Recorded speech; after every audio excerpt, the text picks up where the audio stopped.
Cory Firth, welcome to the conversation. How are you, man? Good, man. Thanks for coming by. That's great. This is such a beautiful place with the natural lighting, the puppy And the dog. and the dog. Yeah, it's really great. Good start. Hot start. So bro. Come on up. to start these off, we do I do an introduction, Yeah. just because so many guests on this podcast have a range of expertise from military, athletics, psychedelics. So it gives people kind of an understanding of where we're going. So you started your career early on in communications. Yeah. And instead of going through the long list of all these great titles and jobs that you've had, you've made your way through your career to, you became the first executive director of the Canadian Psychedelic Association. And you did a project, I don't exactly know what it was called, but you've had conversations with probably thousands of people that have had different mental health struggles, disorders, whatever you want to frame it as, and the use of psychedelics. You also have a really great TED Talk. I listened to that a few days ago, which is really great. And then you also were born with a genetic situation. I'm not a scientist, I'm not a doctor, that suppressed your serotonin levels, which led to, or had you experiencing some pretty severe depression, anxiety, and you've been spoken about it, about suicidal ideation. And then most recently, or more recently, you've ventured into working on businesses and people with their flow states and doing some work with psychedelics, which is going to be the main brunt of our conversation, I think. So I'm really excited to have you on, man. I think there's a lot of stuff that you're doing right now. And when I watched all of your content and videos, the first thing I thought was, how the hell does this guy not have millions of followers? Because I'm being serious, like it was genuinely like so much great information. And I think a lot of people are going to get a lot out of this. So again, thank you for having me. Thank you, man. Nice intro. Did a lot of good research there. She might be breathing into this, so hopefully that. It's okay, we can edit some stuff. Yeah. She just needs to calm down a bit. It's all good. Yeah. When you hear me say all of that, what emotion do you feel the most?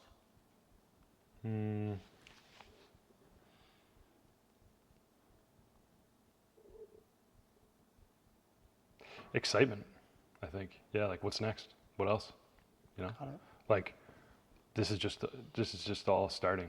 Like I feel like I don't want to say I wasted a lot of time, but I spent a lot of time building my agency and working in communications and marketing and stuff. And the realization to get into this type of work now was because I was like, oh, I'm wasting my time doing all this stuff.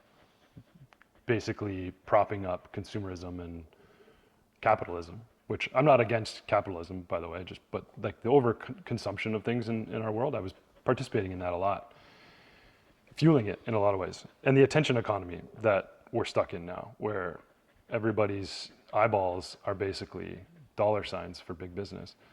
I helped to create that in Canada through my agency that I was working with. So, yeah, it was like a waste of time. And now that I've been spending the last 5 to 8 years in this place, I feel like I'm actually doing something somewhat of value. So I'm excited for all the other stuff that's to come. Yeah, so excitement came for me. Got it. That makes sense. Because you've led and helped build systems for Amazon, Universal, Twitch, Via Rail, the list goes on. So it's really interesting that you have that capitalism, as you said, background, and now you're venturing into kind of a different dynamic in a way, I guess. But it sounds like when I was looking into your stuff, one of your main focuses is helping people develop themselves so they're not chronically stressed and burnt out all the time in their day-to-day lives. Yeah.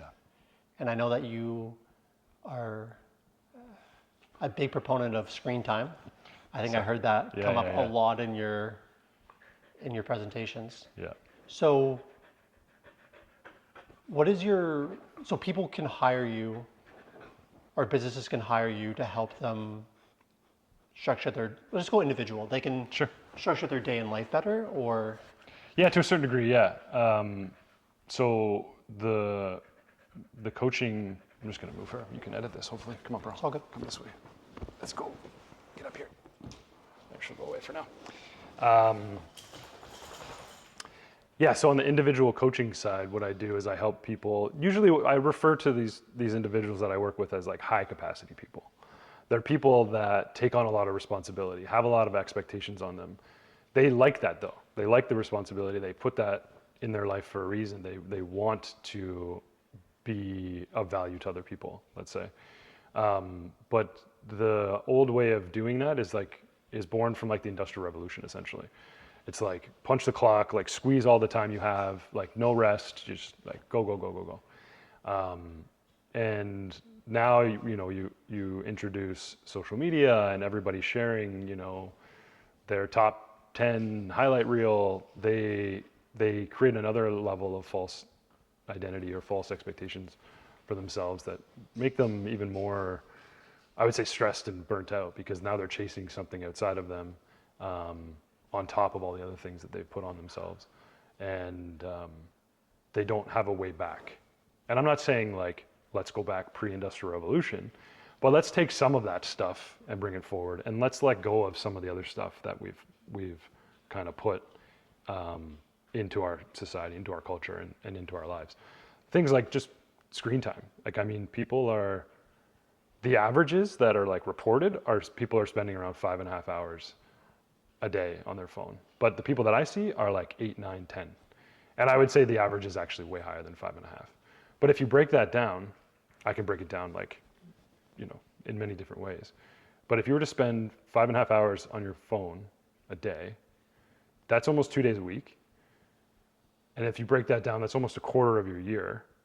And that's like 19 or 20 years of your life, just on your phone. And like some of that might be valuable, right? Like checking emails for work, or like moving stuff forward, or connecting with family members or whatever.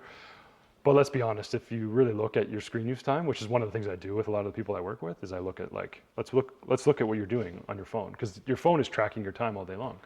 So let's look at where time is being spent, and then let's go from there. Because another thing that a lot of the people that I work with, based on them coming in with like this high capacity lifestyle, like, I don't have enough time. You just look at their phone and you're going, okay, well, why are you spending 2 hours, 3 hours a day on YouTube? Like, what is there that's valuable to you? I'm sure that some of it is valuable and some of it's just fun. So like, we don't want to get rid of that too, because the modern world is also very exciting and fun. But it's finding a bit more of an integrated way of thinking about all this stuff, where to me, the core things that I look at are time, attention, energy, and focus. Those to me are the 4 core resources. Four core resources, you could think of them as 4 core skills too, to build today in our modern world, based on everything I just described to you and what we're all facing, in my opinion. And time for me is one of those things. So we look at like screen use time, attention, like we talked about a little bit. I don't know if the cameras were rolling, but we were talking about this before, just the attention economy that we're stuck in right now. A lot of people aren't even aware of how valuable their attention is, and how easily it is to be essentially stolen from you. And then how do you channel that attention into focus? And what's the energy that is needed to focus on something and to do something of meaning, or to do something of value? Not everything has to be meaningful, but it does have to be, in my opinion, we have to think a little bit deeper around how much attention we're giving away, and how much of it is not being applied to things we really want to do. You said something to the tune of, and I'm going to get these numbers wrong, so you please correct me, but people in the workday get distracted or their attention taken away from their work 6 to 12 times an hour, I think, Yeah. and up to 80 times a day. You were nice and said, let's go conservative, 20 times a day. Yeah. And you mentioned something about it takes a certain amount of time once you're distracted to get back into a productive state. Can you walk me through that a bit? Yeah, it takes roughly like 23 minutes, they say, to get back, 23, 25 minutes to get back into focus from something else. So if you're sitting and focusing on a task at your desk, let's say, because 70% of the world population now are knowledge workers that most often sit in front of a desk or a computer of some kind. if you're sitting there and you're trying to focus on something and your phone's right there and it's beeping and going off, and then your email's on another screen and it's going beep beep and going off, you're constantly being your attention is constantly being essentially attacked, right? Like you can't focus in that environment. And so every time something like that triggers you and takes you out of focus, it takes roughly 20 to 25 minutes to get you back into focus. And that is something people don't realize. So they're constantly context switching between, let's say, a phone, an email, and a task, and they're never giving any attention to anything because they're constantly fighting the amount of things that they're trying to pay attention to. And then they're stressed or complaining about not getting stuff done. Yeah. So one of the stories I was going to bring up today, because I think it's important. So in my career, I had one boss that changed the entire trajectory of my life. And he was responsible for leading a group of, say, about 180 to 200 people. And that went from a range of entry-level workers into the workforce to people who had PhDs and were going to be lawyers one day. And he would work, start at 10, leave at 6, pretty much without fail. Yep. He ended up relocating during his career for a greater opportunity within the business. So we got a new person to fill that role. And that individual would do the 10 to 6 as scheduled, but then would be in the office in the back of the restaurant working for 3 hours. And seemed like they were always stressed when they came in the building a bit more. And you could see that energy of not being as cool, calm, collected. Now, to be fair, this person, I learned a lot from, don't get me wrong. This person's fucking brilliant on operations. But it was, for me, a real life experience that made me realize when I get to that role one day, I want to be the 10 to 6 leave. Yeah.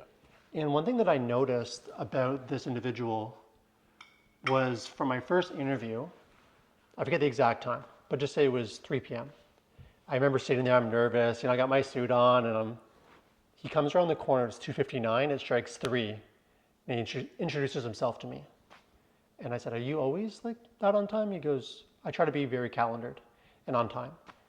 And I learned that the guy, when he worked, was just so dialed on his work. So I just felt like they both have the same roles and responsibilities, yet one of them is doing 3 times 5 is 15 less hours. You can imagine what that's like over a year.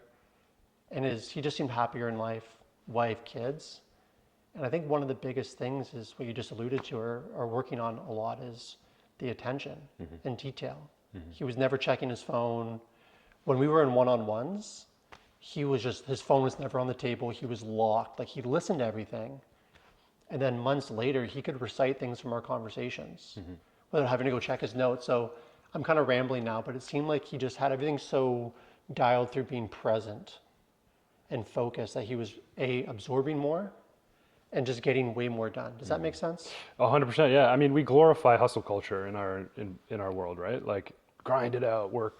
More time equals more output, and that couldn't be further from the truth. Like, your first boss knows that he wants to work at 10 and go home at 6 because he's got other stuff he cares about.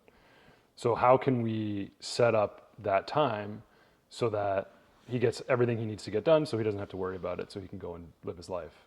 Because that's what we should be doing. We shouldn't be just working all day long. We've been told that that's the thing, and that goes way back, and I can talk about that, or we can wax poetically about that stuff. But to me, the other person's trying to manage time, where the first boss is designing themselves for the time that they have. So this is the difference for me that I think a lot about when I speak about time, right? I said those 4 resources: time, attention, energy, focus. When it comes to time, I'm thinking about how do I design how I show up inside of the time that I have, rather than how do I manage time? Because we can't manage time. You can't change how the Earth orbits the sun, and you can't change the direction in which the clock spins, right? So all we can do is show up inside of the time that's already available to us. We can decide when we wake up, we can decide when we go to bed, and every other hour and half hour in between is ours to show up in. So what do we want to do? So knowing what's the most meaningful, highest leverage thing to do is an important first step. If people don't know what that is, they can, spend way more time like your second boss maybe, not have a good, clear vision or direction. And that's no knock on the second boss. I'm just saying like that's just you give me the examples. These are the things I think about.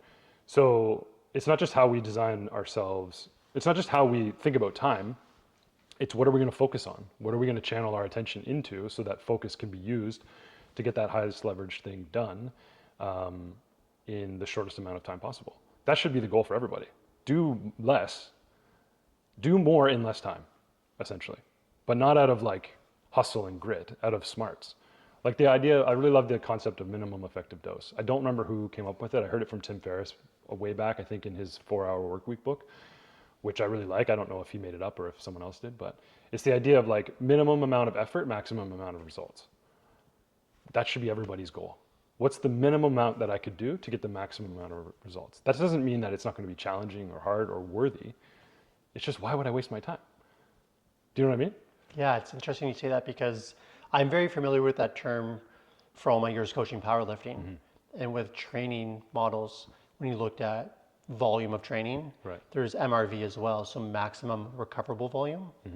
And for a long time, and I don't know, I've written programs for hundreds of people, so many spreadsheets, and I was always trying to find the maximum recoverable volume that an athlete could handle. So it's how much stimulus, how much squatting in a week can they physically and mentally handle and recover from. Right. Because in my head, it was, well, if they can recover from it and handle it, then that's going to be the right spot for them to like really crush their progress. What was very interesting for me over time is when I was coaching from that place, athletes made tremendous progress in a very short amount of time. And it was great. Look good on me. People were hiring me. But the second year of coaching with me came in, and all of a sudden that MRV started going down. And I said, how's that possible? Because I was trying to redline the MRV so much that it wasn't a long-term lasting process. Right. Right? So the way I kind of explain it is when athletes were getting close to going to nationals, you definitely want them at that maximum recoverable volume. You're peaking for an event. You're going all in. But then after the meet, why the fuck would you be there? Right. When you need to probably decompress a bit. And I think that's where my head went. I know it's maybe a little bit different than what you're alluding to. No, it brings me to another point though, because I think that another important thing is now not talking about, I don't work with a lot of athletes. I work with some athletes, and those are some of my favorite athletes because they're some of my favorite people to work with because they're so disciplined. So it's easy to get them onto something, especially if it starts to work quickly. But it brings me to another point though, because I think that another important thing is now not talking about, I don't work with a lot of athletes. I work with some athletes, and those are some of my favorite athletes because they're some of my favorite people to work with because they're so disciplined. So it's easy to get them onto something, especially if it starts to work quickly. But the concept of recovery is very, very important for every single human being. But we only think about recovery in terms of athletics. And it's the same thing with flow, which you brought up, and it's something I'm very passionate about. I trained with a guy named Steven Kotler. He's one of like the top academics, written a bunch of books on the concept of flow states. And he's borrowed and built off of another guy named Mihai Csikszentmihalyi's work of the 1980s around flow. The word flow came from Mihai Csikszentmihalyi's book in the early 80s, I think, maybe late 80s. But the ideas that I learned from that training and that work with Steven Kotler is I realized or learned about the concept of the ultradian rhythm. The ultradian rhythm is much like your circadian rhythm. Everyone knows what that is. Your cycle of sleep and how you go from light sleep, deep light sleep, REM sleep, deep sleep. That doesn't stop. Your ultradian rhythm is your 24-hour cycle, which includes your circadian rhythm, but it governs your energy throughout your entire day, not just your sleep. So as soon as you wake up, typically for a lot of people, their energy is at the highest. Some people differ, but like typically it goes kind of up, right? You've had sleep, you're energized, you're refueled, yada, yada. So then you enter your peak highest energy state of the day, or at least like a high energy state when you wake up. Then you have about 90 to 120 minutes of that energy before it starts to dip, and then you need time to recover. If you recover, you can you can see that energy go back up again. And then it goes like this throughout the day, if you're doing that correctly. But what most people do is they get up and they have coffee right away, and they stunt that peak energy right away, because we shouldn't be having coffee right away. It doesn't really do anything for us until about 120 minutes after we wake up. But they hit the coffee right away because they think that they need that energy when they have all the energy they need because they just came from sleep, right? So instead of doing that, they're trying to peak, and they might have a little bit of a jolt and they might get a little bit of a peak, but it won't last as long because they're depleting their energy resources from the beginning. Rather, people should kind of naturally wake up, let that natural energy flow, cap it out, and then take a break. But most people do this and then they don't take a break. They think they're taking a break sometimes too, and they'll like hit their phone and then just keep pumping dopamine into them. But your neurochemicals are highest in that top peak, right? So your dopamine, endorphins, all those things that you need to focus on something are high here. And then they only have a window of about 120 minutes before they cap out and you need to rest. And like I said, instead of people resting, they hit social media, they hit all these other dopamine things, and then they try to get back into work. And instead of their energy going like this, it goes like this, and then it's just sort of almost like a dying heartbeat throughout the rest of the day. Where if you design your time right and your energy and focus and attention inside of that time correctly, you can get more done in 90 to 120 minutes than most people would do in 3 or 4 hours, or 4 or 5, 6 hours, because you're focused on the single highest leverage thing that you need to do. But most people don't think about it that way. They think, I need to get up and just get a bunch of shit done and just keep busting hours until the daylight goes away. When I can work 4 or 5 hours a day and get way more done than most people, because I'm thinking about how I'm putting myself into that block of time rather than just trying to squeeze everything out of it. Yeah, I mean, it makes sense. I mean, within a few minutes of us talking, you're for sure one of the most engaged people I've spoken to in a long time. And I'm not trying to gas you up, like I'm just being objective in my Keep going, I love it. own experiences. So, and for me, right, like in my all these conversations I have with all these world-class people, I'm going to appeal to authority here, but I have a pretty good gauge on those things. What would you, for practical uses, we'll just say you said 70% are knowledge workers, so let's just go to them. What would I might be rest? wrong about that, but it's pretty close to that. Close, got Yeah. it. So they go to work, they're in their peak, maybe time frame, maybe they work from home, whatever the case may be. What would you consider a tool or practice to actually get enough or proper rest to get back into productivity? Because you said they go up and then they rest, but they're not actually resting, they're just scrolling their phone and they kind of the dying heartbeat. Yeah. So what do you recommend for people to do to actually get rest, to get back into high productivity? Yeah, so the first recommendation I'm going to share is going to sound a little counterintuitive or not connected, but the first thing is communication. The first thing is communicate to whoever it is that you're responsible for in that daytime. Let's say if you're a worker and you have a boss. Communicate to your boss that you're going to take a break. Communicate to your boss you're going to try to use your energy in a different way. Communicate to your boss that you're going to try to get more out of the day by doing something different. Because if you don't tell someone something like that, and then you go and try to recover and take a break, and then you just get hit with all these messages and phone calls and all these things, you're never gonna be able to take a break. So the first point is, if you have control over your time, if you have time agency, let's say, then this isn't as difficult for you. But if someone's more in control of your time in terms of you having to work a 9 to 5 and you have to be checking in and doing all these things, it's a little more difficult. So if you don't have as much time agency, it's communication first. It's, hey boss, I'm trying to do this thing out of me being more valuable to you and the company. So that's like step number 1. And then once you get that agency back, or you already have it, the thing I recommend is running like a 7-day audit of setting a timer that goes off every 90 minutes and then just tracking your mood and energy and just like how productive you were and how focused you were and like those types of things. How'd you feel in general? Because then you'll start to see your peak performance windows. That's what I call that, but your ultradian rhythm is kind of like a word salad. So, people maybe not know how to pronounce it if they see it. So I think of these as like your peak energy windows or peak performance windows. So you can start to see, okay, well, when I woke up, I was super high energy. And then I tried to kind of like do something of focus and it kind of didn't last much longer than, let's say, an hour or 2. So then you kind of track that. And then you start to see your high points of the day and your low points of the day. And then what you want to do is start to block off time for those low points to recover. And I call that recover. It's not breaks, it's not sleeping, it's recovery time. It's like you would with an athlete. It'd be active recovery is the way that I think about it. So it's not like zonking out and going to sleep. And it's also not sitting on your phone and scrolling more dopamine, right? So disconnecting from everything. One of the things I recommend is something called interstitial journaling.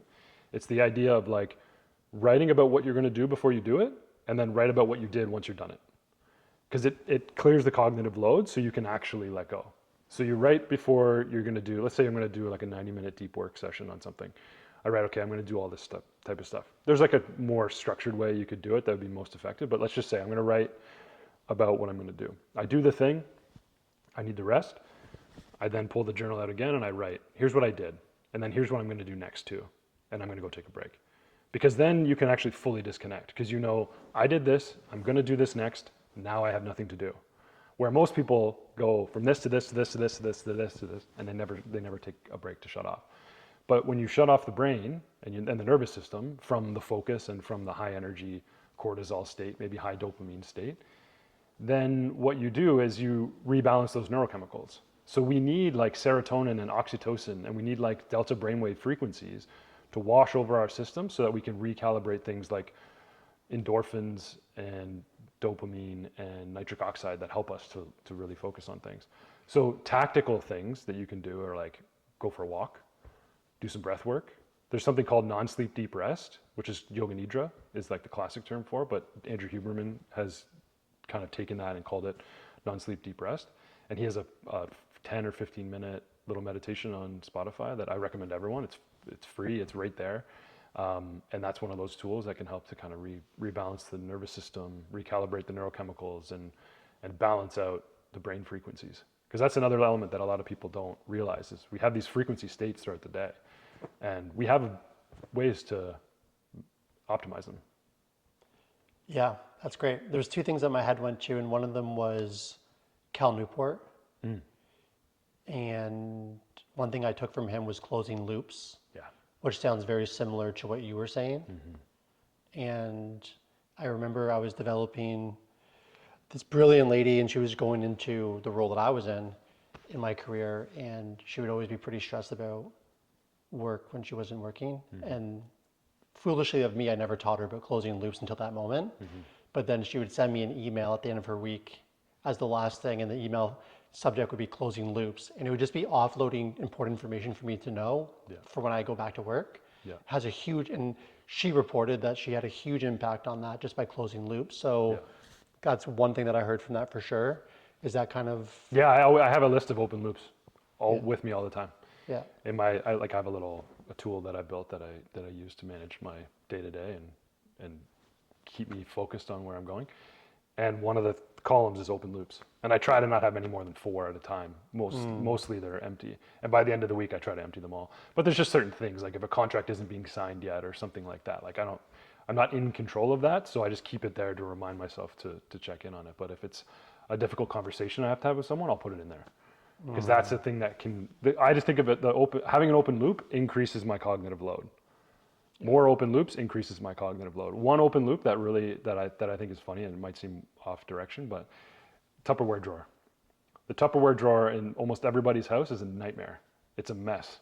And every time you open it up and you look at it and you get it, which most people do once or twice a week, maybe more, they see that and they get this little tinge of like, oh, I should clean that, but I'm not going to. And that just sits in your mind. And I know that's subtle and small, but the more those things build up, the more distracted you can become from the things that do matter. So just like close the fucking loop, fix the Tupperware drawer, have the tough conversation, because you're having the tough conversation in your head already. You're having it over and over again, and you're trying to win in your head when you could just have a conversation with someone and it could just be done with.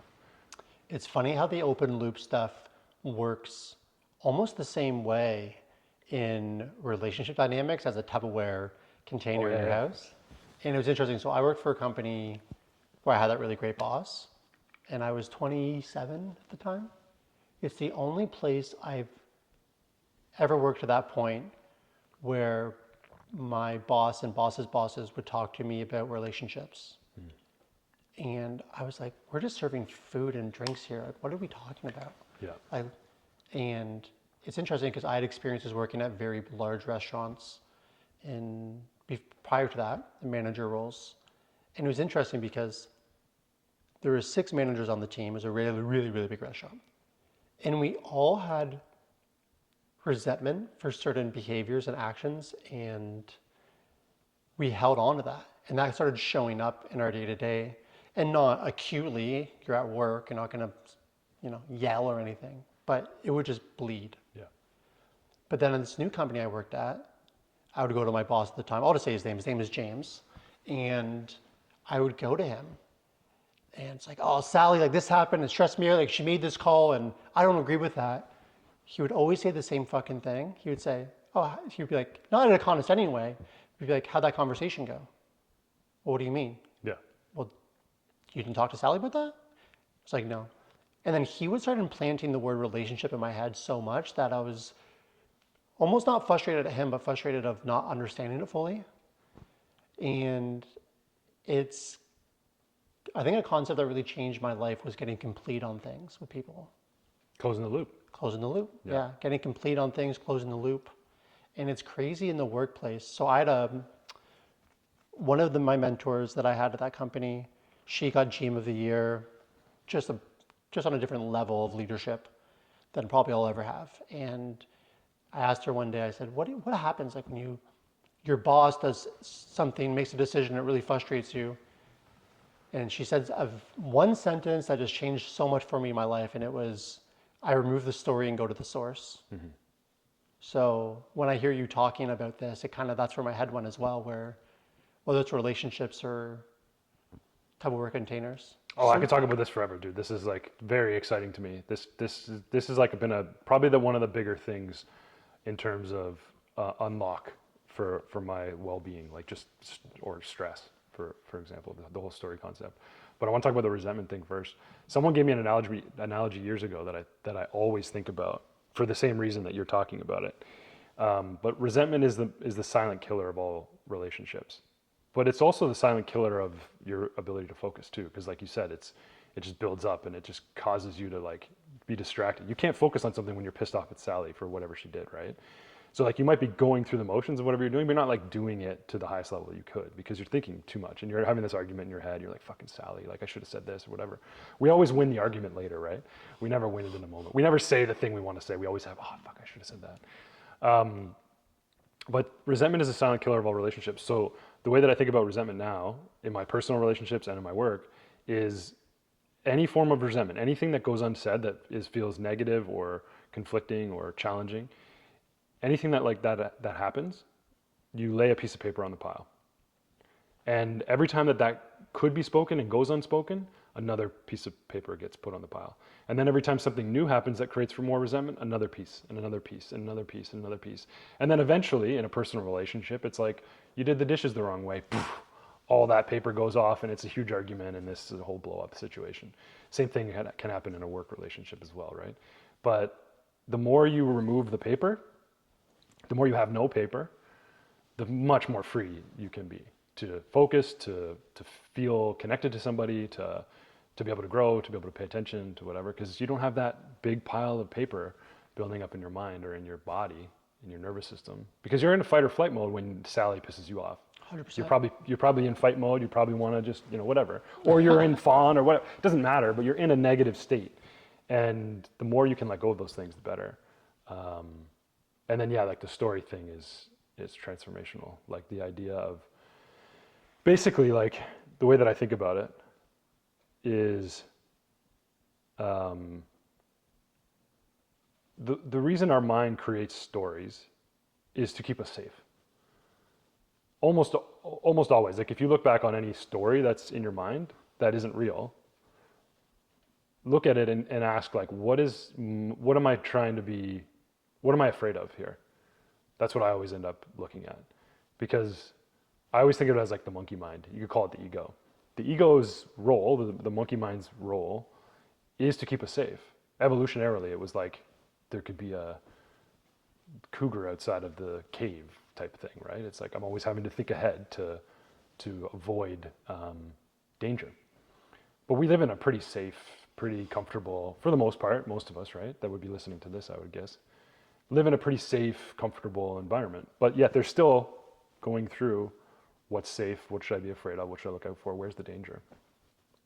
But that happens all day long, because what I've noticed in myself, and this is some learning I've learned from a few people in different ways, and you can see it in a lot of like spiritual traditions too, in the way that they teach like how to like be mindful, is, and this guy Robert Scheinfeld gave me this interesting framework that I think is very powerful for people, where you say you notice when your mind is telling a story, and you notice when it's asking three questions. What is this? What does it mean? How do I respond? And you'll notice that that's what creates the story, because your mind is automatically doing this. You're not even going to have to think about asking those questions. Your mind's going to do that automatically. What is this? What does it mean? How do I respond? Sally did something shitty.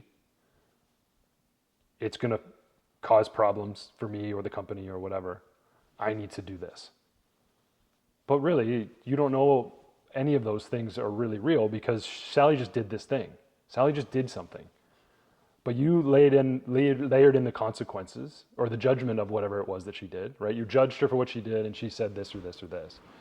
And that's going to then layer in a set of consequences, and I'm going to have to deal with this now. But it's not really necessarily true. That's just what your monkey mind is sort of created in your head that you have to respond to. I'm kind of rambling here, but the concept is basically that we're operating from story almost all the time, and that the more we can get out of the story, the more we're in like the truth of reality. Not to go like too extreme or too woo about it, but the truth of it is what's happening in front of me is Sally did something stupid, but all the other stuff that I've layered into my mind about like what it's going to mean and how I'm going to have to respond and all this other stuff, that's not real. Yep. It's great. It's a really good share, because what I've learned through my experiences when I started taking this, what I would consider a more elevated approach, because the people I learned it from were far more elevated than me. So that's how I define it, is the intention of the individuals that would do things that would create resentment weren't actually true, right? Like Sally did X and she probably did this. Well, no. She's a human. She made a mistake. She wasn't trying to like fuck me over or make a bad decision. So it's almost like the perspectives are just not aligned either. And there's no gaining and understanding of that situation. No. And we've all had it, right? Like I'm sure you have, where we have a boss who something goes sideways or wrong and they come in hot and they don't ask questions or try to gain an understanding. I know that because that's who I used to be. Yeah. And it's one of those things where I think about how many people live their day to day. Well, we all do, but so many people at work live in story modes, don't get complete on anything or have the conversations. And like you said, the more resentment you have in a negative mindset, the less productive you are. So this is kind of all through this conversation compounding to how people become super inefficient, if that makes sense. Totally. And then you layer in the self-help world and the personal development world that then has a whole nother layer of story for you to get out of the story. Right. And to me, like that's another layer of challenge for a lot of people, where they're like, I want to fix myself. I want to get out of this. They don't call it story maybe, but that's the essence of it. But to me, the basis of it is just becoming more aware. Yeah. It's just noticing when the monkey mind is doing that, asking those three questions. That's how I always think of things. You know those like For Dummies books, like Build a Deck for Dummies, those yellow books? I think of like how I communicate, I want it to be like that simple for people. Or I like things that are that simple, because I think a lot of these things that we're doing nowadays is way too complicated. And the simplest form of this for me is, what is this? What does it mean? How do I respond? And if people can notice that more, and the noticing for me is like, when is there friction? Where is there friction? Friction is noticeable for everybody. When do I feel discomfort? When do I feel like something's wrong? This person's treating me a certain way, or I need to do something, or whatever. If I notice that friction, okay, well then that's when I can ask the question, those three questions. What is this? What does it mean? How do I respond? And then what is true from that? What is really true? Honestly, when you start that life process, you realize very quickly that most of it isn't true. Right. And then over time, like you said, the awareness piece, I've noticed that the more I practice that over the years, the more true it really was. Yeah. One thing I want to talk about quickly. And there's almost nothing to do. That's the other benefit. is you notice that things aren't really true, and then you know there's nothing to do. Right. Because you're like, well, then if it's not true, then what is there to do? So that's one thing I wanted to talk about on that point is Yeah. my boss, James, one time was saying, I was always calling him and complaining about one of our regional managers. And one day he said something to me, he goes, yeah, something's there for you, you should definitely speak on it. But how are you just ever going to get to a point where it's not there for you? So I want to talk to you about and get your perspective on this because yes, I think it is fundamentally important to remove the story, go to the source, but also there has to be a time where you mature and evolve that maybe the same thing that would have gotten you to a place where you had to have that conversation to get complete, you don't have to have that conversation anymore because it doesn't really affect you. Does that make sense? So how does someone work on that where the things that used to bother you, smaller things at work, don't no longer bother you? Yeah, I think in a lot of ways there's like this quick fix mentality. People want this thing to be gone. They want to stop like reacting this way.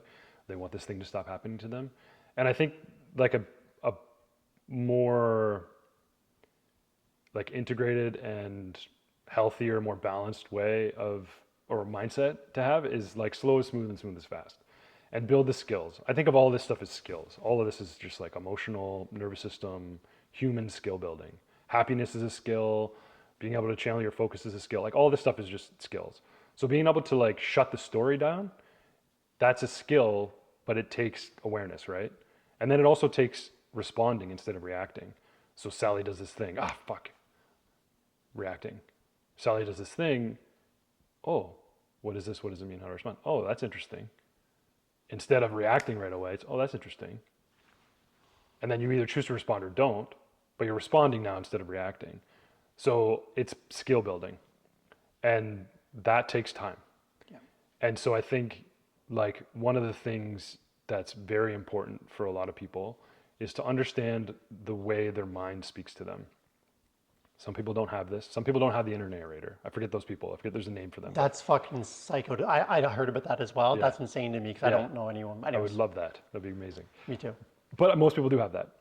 And for those people that do, it's understanding your mind. And I think the best thing to do is write. Write.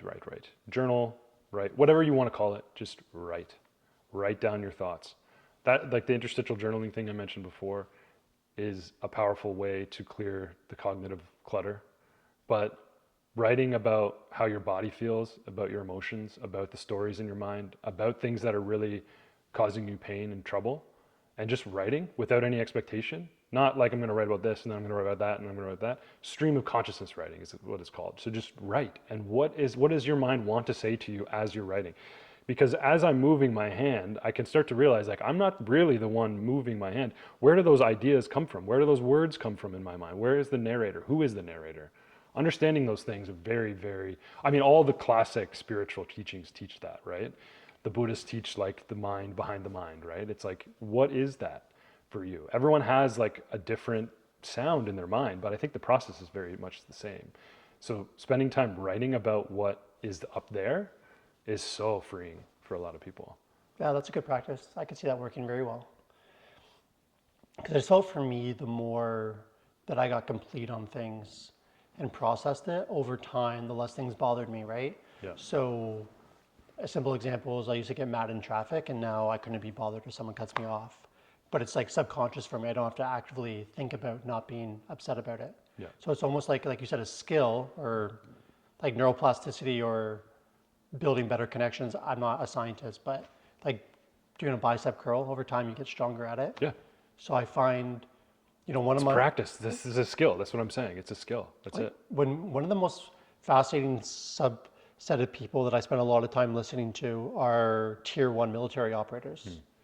And their ability to make concise, logical, pragmatic decisions under more stress than or experiences that we will ever face in our lifetime is incredible.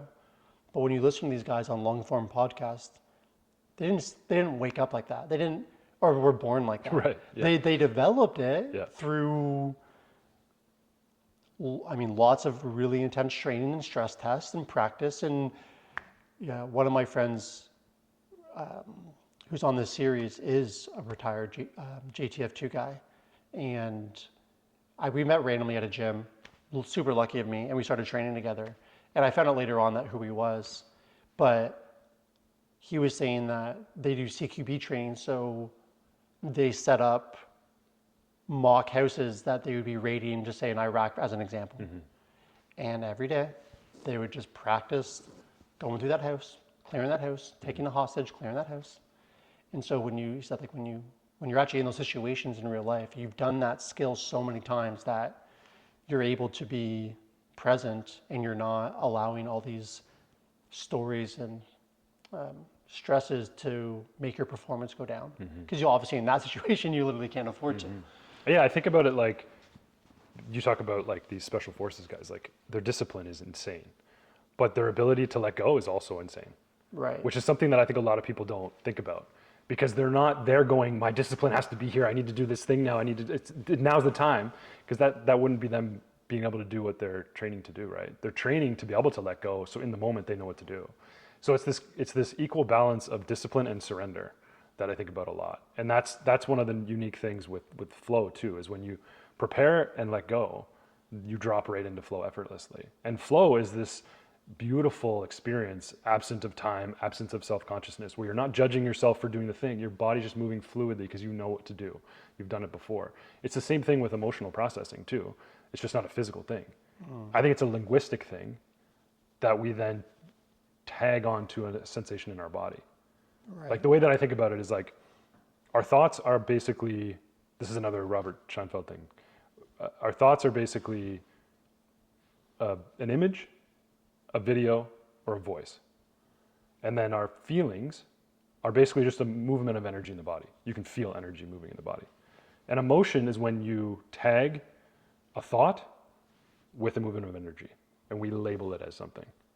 And I think it's fine to be doing this, right? We have emotions, we're humans, it's not to be robotic. But to understand that more for yourself is very, very effective. It's very, very important, I think, to be able to like increase your well-being, because then you're not consumed by what we would label as a movement of energy in our body as an emotion. But if we keep doing that, then we're stuck in that. How do you move away from that? Well, continuing to write, continue to build the skill of responding instead of reacting, so that you can just let go for when it happens again. Because I've had those moments, it's very cool, where you build the skill for so long and then something happens and then it's like, did I react the same way? Because you can't notice it like in the moment, right? You always notice it looking back. Like we got in a car accident on Thanksgiving, and it was actually the most peaceful experience. We were on the 401, dog was in the car, daughter was in the back, fiance was in the front with me driving. And the cars, I was in the left lane, the cars were slowing down because there was a cop way up ahead. You know, everyone kind of merges in. We merged in, barely stopped in front of or behind the car in front of us, and then a car came smashing into the back of us. Their car was probably totaled, like their whole front end was crunched in. Ours was relatively okay. Like I had a bit of damage that had to get fixed, but I didn't have anything when it happened. I checked back, made sure everybody was okay, and I got out of the car, and the woman was hysterical. And I just put my hands on her and I said, hey, it's nice to meet you. This is not a nice way to meet each other, but my name's Cory. Let's figure this out. We're all going to be okay. Because everyone was okay. But I mean, a year ago, 2 years ago, 3 years ago, longer than that, I would have been pissed. Yep. Why didn't you slow down? How come you didn't see it? Blah, blah, blah, blah, blah. Nothing happened.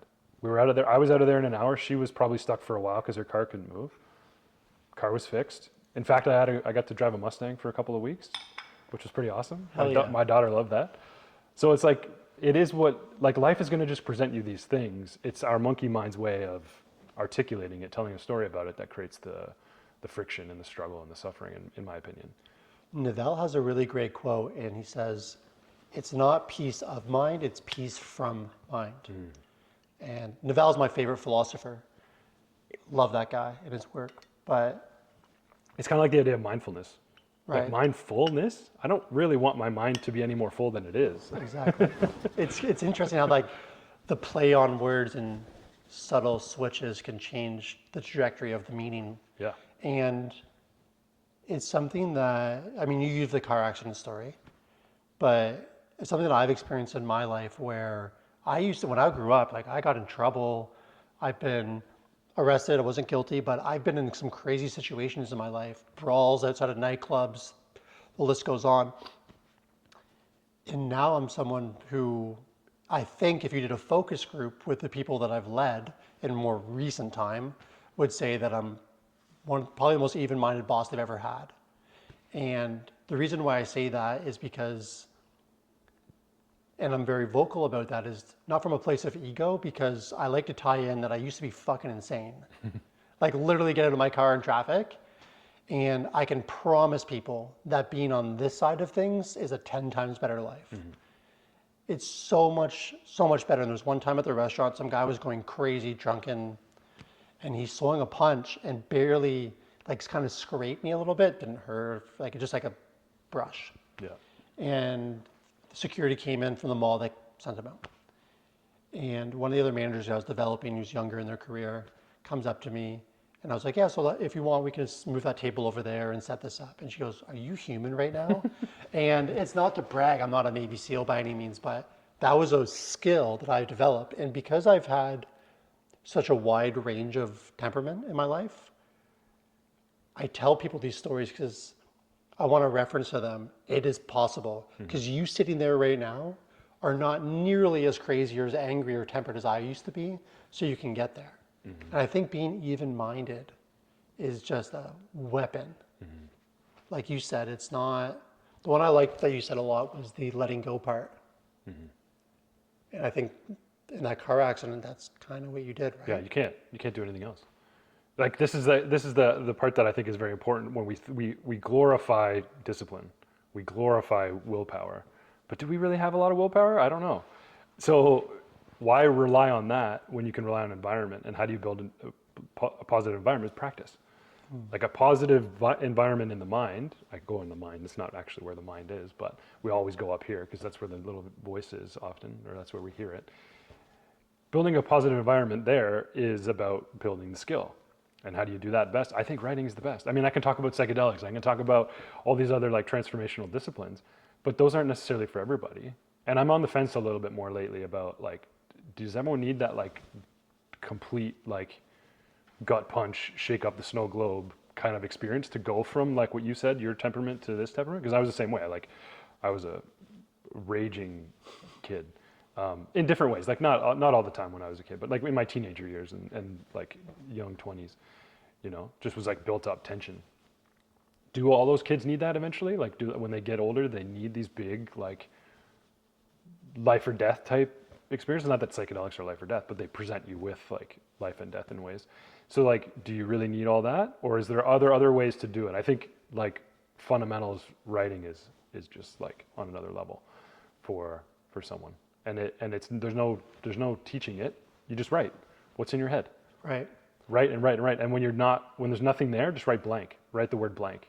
Just blank, blank, blank, blank. Because then something will appear. Got it. Because I knew that I know a military vet, and he got PTSD, and he was introduced by a therapist. The therapist was trying to do counseling and trying to help him, and just wasn't having the results. Yeah. And they said, have you ever tried writing therapy? And this guy is this badass fucking savage dude, right?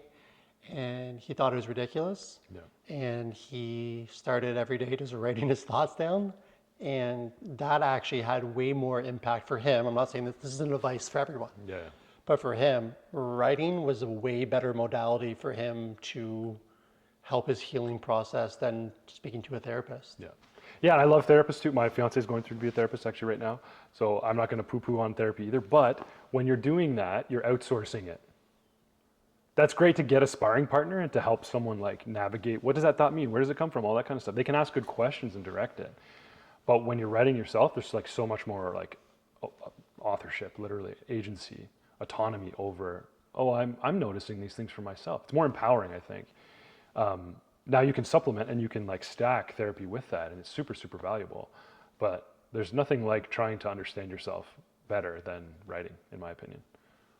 It's almost like when people would, I'm not familiar with writing as a productivity or to become more even-minded. So I'm grade 1 knowledge on this. So I'm curious because I feel like if people took that practice very quickly, I can imagine you would start realizing the story isn't real, or you start thinking, why the fuck am I thinking that? That's crazy, because you're maybe seeing it.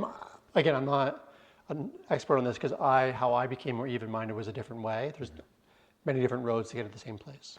But is that kind of happen Yeah, it's with just like people? anyone who knows how to write can write. Like it is grade 1 level. There's no like master's level on this, in my opinion. The way what I'm describing here is like very accessible to everybody. And there's like little frameworks you can give or questions or whatever. I think James Clear asks really good questions. If you know James Clear, he wrote Atomic Habits. And it's a great newsletter. And he has like one question. He's like 5 points in his newsletter, and one of them is a question. So like you can follow people like that and get good questions, but also like learn how to ask yourself better questions, because that's all a therapist is doing. The best thing about the really good therapist is they get out of the way and they just ask good questions, in my opinion. And that therapist can be massively transformative to people. And you can also build the skill of asking yourself better questions to see what shows up. Like, what is this? What does it mean? How do I respond? Very, very simple starting point. Then from there go, is this true? Where did it come from? Right. Okay, well then you've got so much data there to go what to do next. And almost oftentimes, if it's not real, then there's nothing to do. But again, it depends on the situation. We're talking about like productivity and emotional well-being and trauma and all these things. I think it's universally applied, but it's a matter of like personalizing it for yourself. So how do people get into flow state? Discipline, surrender. We already talked about that. Peak performance windows. We already talked about that. I guess like the flow state in general, to break it down, is the way that I like to define it for people is to stop thinking of it as a state that you have to somehow magically get into, and think of it as a cycle that you can enter. So a flow state follows a predictable cycle where you have 4 elements to it. You have the struggle element, the struggle phase, which is the beginning. That's the first phase of entering flow. Then you have a release phase. Then you have the flow experience itself. And then you have a recover phase.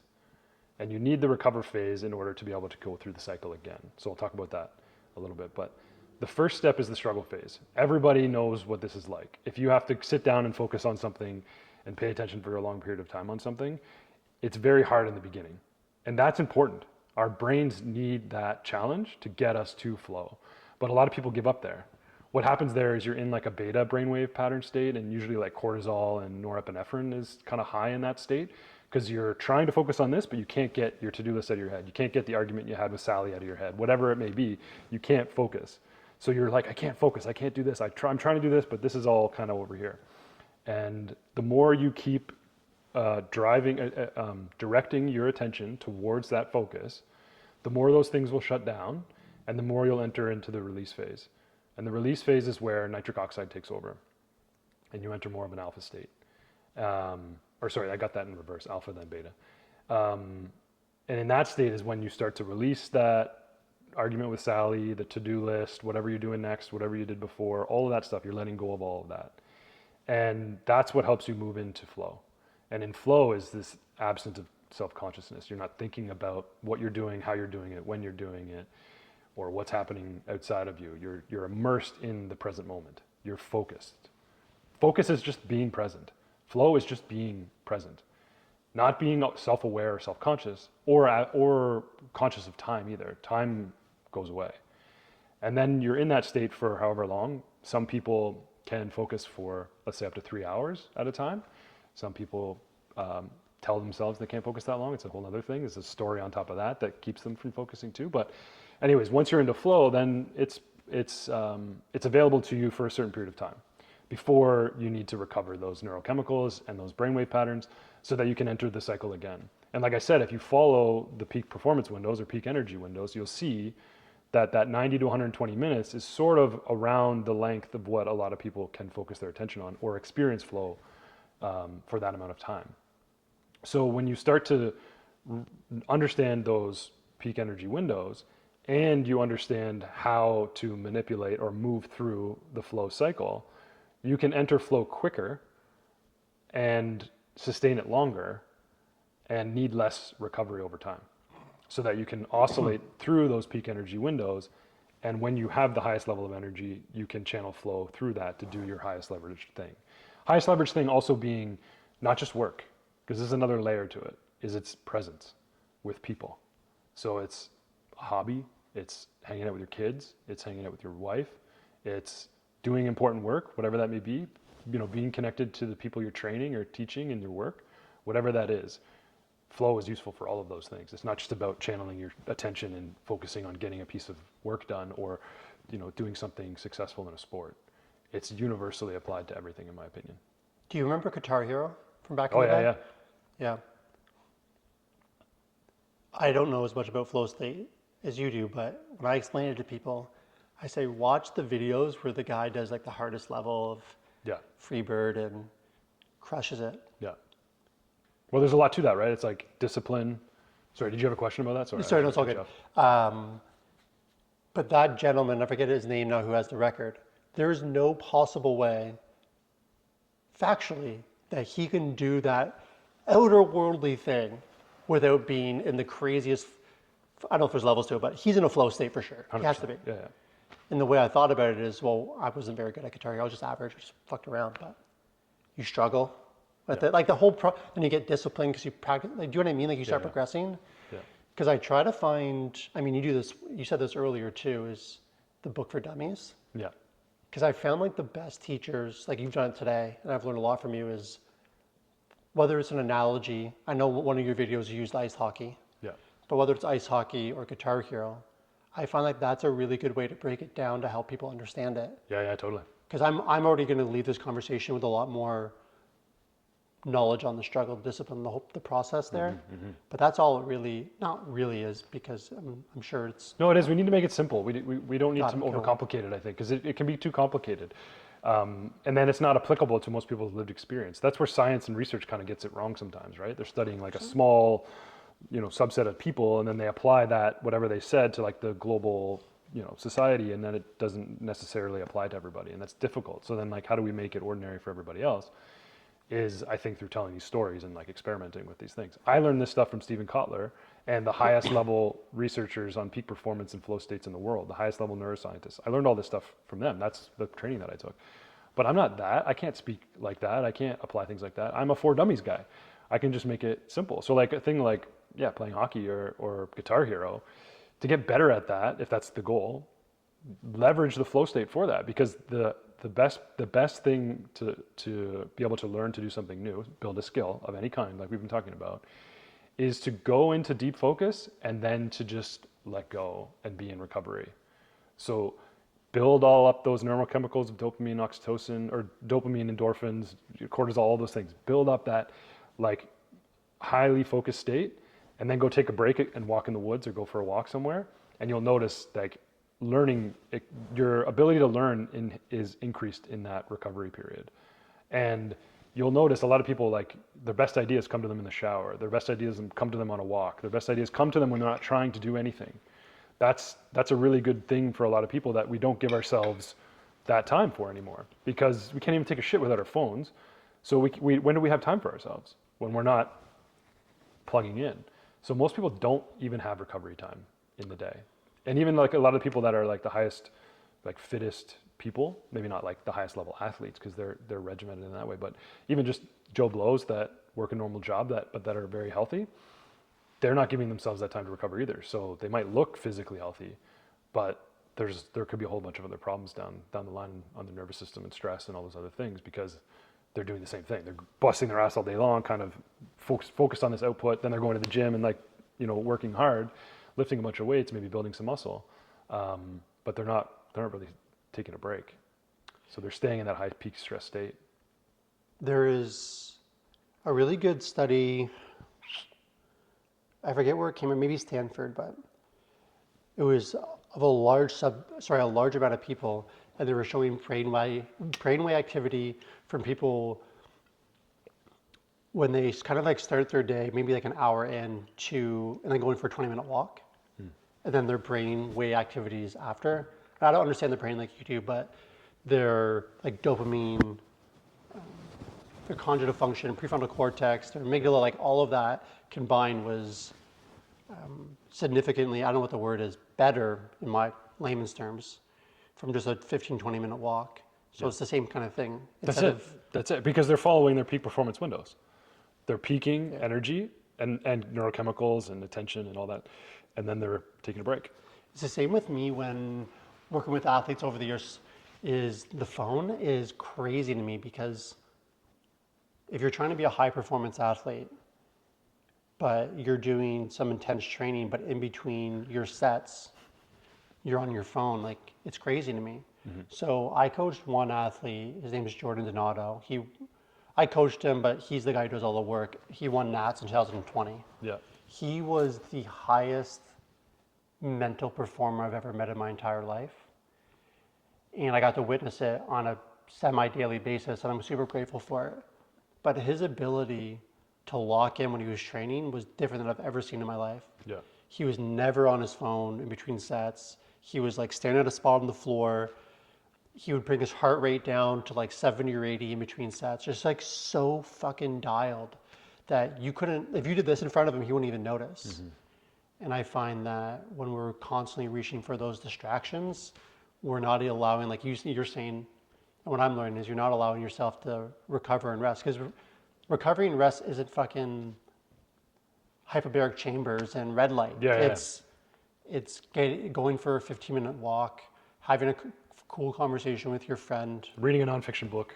Yeah. Like taking some breaths, looking at a fire, looking at, staring at the horizon, like just stuff like that. It's so simple, but also very challenging. Like, I totally understand. I'm not trying to say this is like, everyone should be doing this. You're fucking dumb if you're not. The world we live in is I just call them attention merchants. Right. We live in a world full of attention merchants that are buying and selling our attention, stealing it and selling it. They're not even giving us money for it, obviously, right? And we think of the obvious stuff as like social media ads or like stuff on YouTube, or even like product placement now, when like it's someone selling something in a podcast and they're talking about it, you know what they're doing. We didn't give anyone permission to do that, but it started with the park bench and the billboard. We're seeing stuff like that all day long, and we're not even conscious of that. The average person, I've been given a lot of stats and shit. I hate to do that because sometimes it can be boring, but the average person consumes something like 300 feet of content a day. That's the height of the Statue of Liberty. That's an insane amount of content. And almost none of that, I would argue, well, I would say none of that. I'm sure a lot of it is valuable when it comes to like work and things like that. But a large majority of that, at least 50% of that, I would say, if not more, is wasted. Wasted, like, in terms of not being productive or not being helpful in any way. And it's not just about productivity. You can have fun and watch, Netflix or whatever, that's fine. But the ads, all the stuff that's built into every little thing we're consuming, it's way too much. Our brains aren't wired for this, I don't think. Do you know who Tristan Harris is? Yeah, the Center for Humane Technology. Yeah. Wonderful dude. Wonderful. He changed a lot of my perspectives on it, and I'm going to like misquote it, but one of the things that he said, I think it was on Rogan, but he said, people that are infinitely smarter than you on how the mind works in psychology and psyops and are developing algorithms to steal your attention. Yeah. The average person has no chance. Yeah. And I find, or the way that I explain it is, people now, most people, we'll just say, have an iPhone, smartphone. Some people use that tool and become millionaires or build a brand or a business, but the same person, or not same person, but there's other people using the same phone that spend 30 hours on TikTok a week watching highlight reels. Yeah. So it's to me, it seems like we're in a place where it's who can have more, maybe discipline, but more focus on the right things when using it, because I'm sure you've seen it. I know you're a lot better at not using social media than I am, but people have got to realize that a lot of content creators, just say in the fitness space, they will say things that are inaccurate to strike an emotion in you of fear or anger, because it's going to get you to watch that thing. Yeah. And so they know they're doing this, and I guess you could use the word rage bait. but they're using that as a psychological tool for your attention. Yeah. So when I look at social media, I would say about 90% of it is tactical tools to steal your attention, and probably 10% of it's really good. So the 15-minute thing on Spotify with Yeah. Huberman, Yeah. amazing. Yeah. So I find it's like whoever uses their resources more, Yeah. because you 100%. can, because nowadays, unlike 20, 30 years ago, maybe 30 years ago, you can go online and watch Harvard lectures, Stanford lectures of Yeah. the smartest professors and teachers in the world. Yeah. But you can also watch 10 hours of The TikTok dancing. Office or TikTok or whatever, Yeah. right? So it's like, Yeah. nowadays, some of the smartest people I know aren't academically credentialed, but they're using their time Yeah. to learn this vast amount of knowledge. So what advice are you giving to people to use their time on their phones more efficiently to not get caught into the rage bait or Yeah. Yeah. I'll start with, I am someone who is just as susceptible to all of this as everybody else. Just because I talk about it a lot and I'm excited about it a lot doesn't mean I don't struggle with this too. So what I do is I don't rely on willpower, I rely on environment. So I'm creating an environment. I mean, you're in my house. There's not a lot. Usually that TV is actually covered up. There's no screens. There's nothing. There's office hours on my office door because I go in and I get out as much as possible. That's not always perfect. But for me, I focus on environment first over willpower because I'm just as susceptible, like I said, to all this as everybody else. And if I set up my environment that puts other things, and it's not just about productivity. To me, I don't always focus on productivity, even though it sounds like that. Because I could spend time watching hours and hours of lectures too, but that would be fucking boring. And I would be not giving myself the pleasure of what we have today in terms of like the ability to watch endless hours of all the content ever in the world. That's actually really cool and fun too, right? So I'm not trying to necessarily like denounce myself from all of that stuff, but put myself, have control over it, have agency over it, is what I like to think about. So things like I have an app on my phone called Blank Spaces, and it turns my phone, all the apps on my phone, into text. So rather than it be these like a sexy little gumdrop app colored designs, it's just text. And I usually have it on black and white mode, so it keeps it from being this like attractive thing for me. So you keep it in black and white mode and it's not as enticing for your mind. You remove all the apps and they're not as enticing for you to click on them.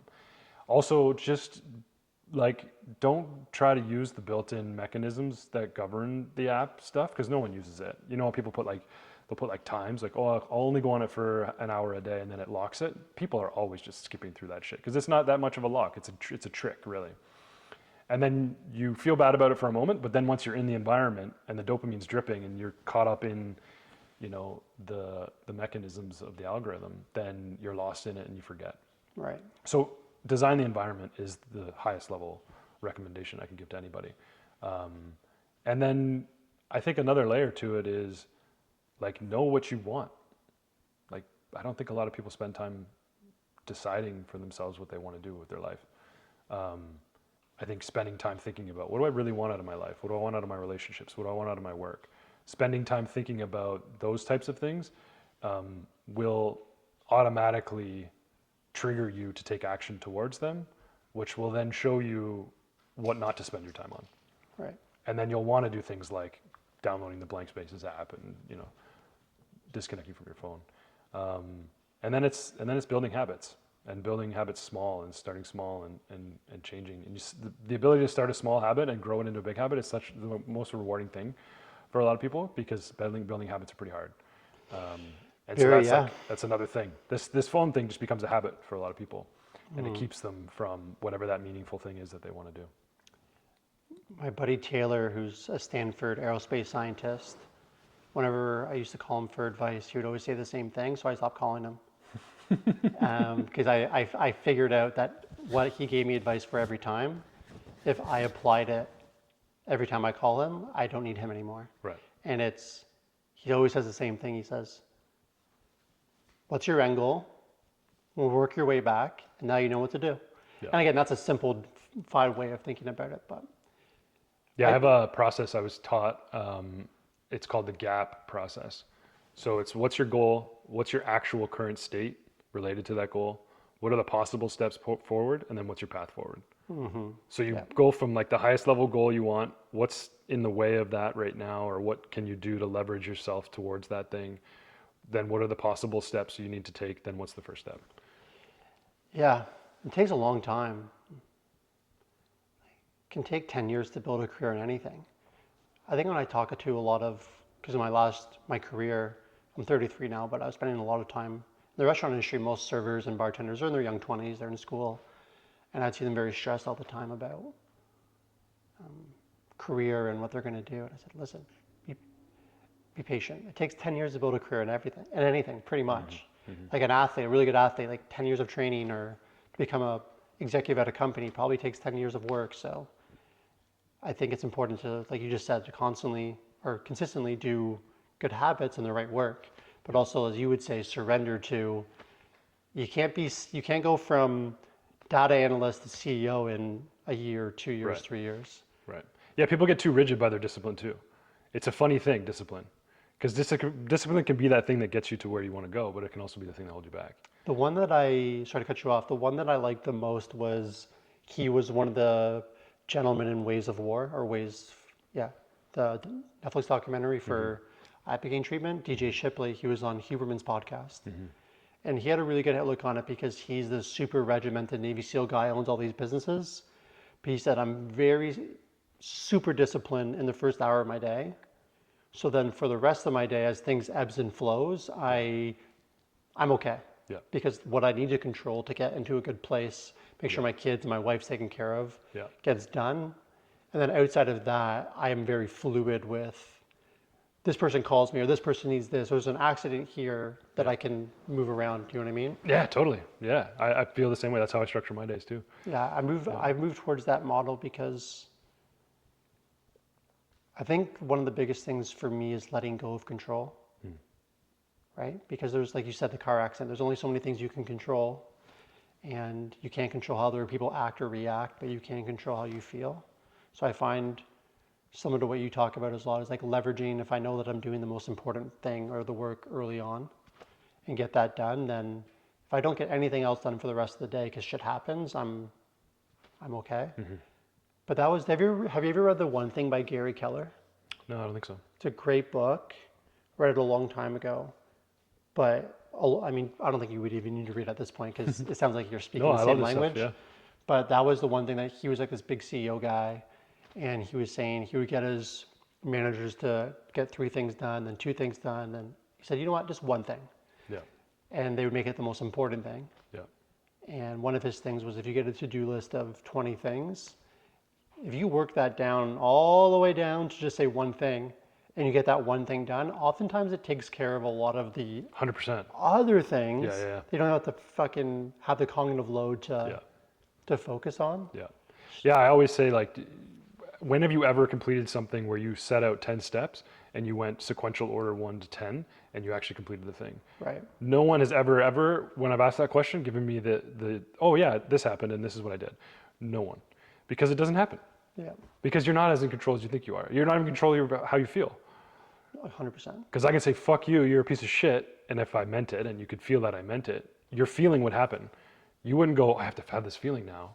I'm in control of this feeling. It would just happen. Your ability to be aware of it and not respond to it, that's the thing that I don't even think we have a control over that, but that's the skill to build. But yeah, the one thing is, like, it's massively important. I always just think of, like, what's the first step, and then what's the first next step? Because having that where you're going to go next is nice, because you're like, I'm going to get this done and then I'm going to go to that. And then it creates the list for you and you move through it. Right. But yeah, laying out it's just a waste of time. Too many people are planning and strategizing and thinking they have it all figured out, and then life throws life at them. And like you had your whole life ahead of you in this fitness kind of path and everything you were doing. And then it was like, oh wait, let's give you this and let's give you that and let's give you this and let's give you that. And now you're here. Yeah, it changes. Yeah. Yeah, no, it's great. Because I think also, before we pivot to psychedelics, that my understanding of these things as I'm trying to learn more and more and apply them and having success with it is that it doesn't matter if you're in athletics or business, those principles of the one thing or leveraging time and attention is applicable to every Yeah. career or domain. That Yeah. principle is there across the Yeah. board. Yeah. So Yeah. if It's you, life, work, well-being, all those, like everything in between. yeah, Yeah. Before we pivot to psychedelics, can I go to the bathroom real quick? yeah, yeah. Into, Sit. I feel like we could do 6 podcasts. Yeah. But getting into the psychedelic stuff and mental health stuff that you've worked on,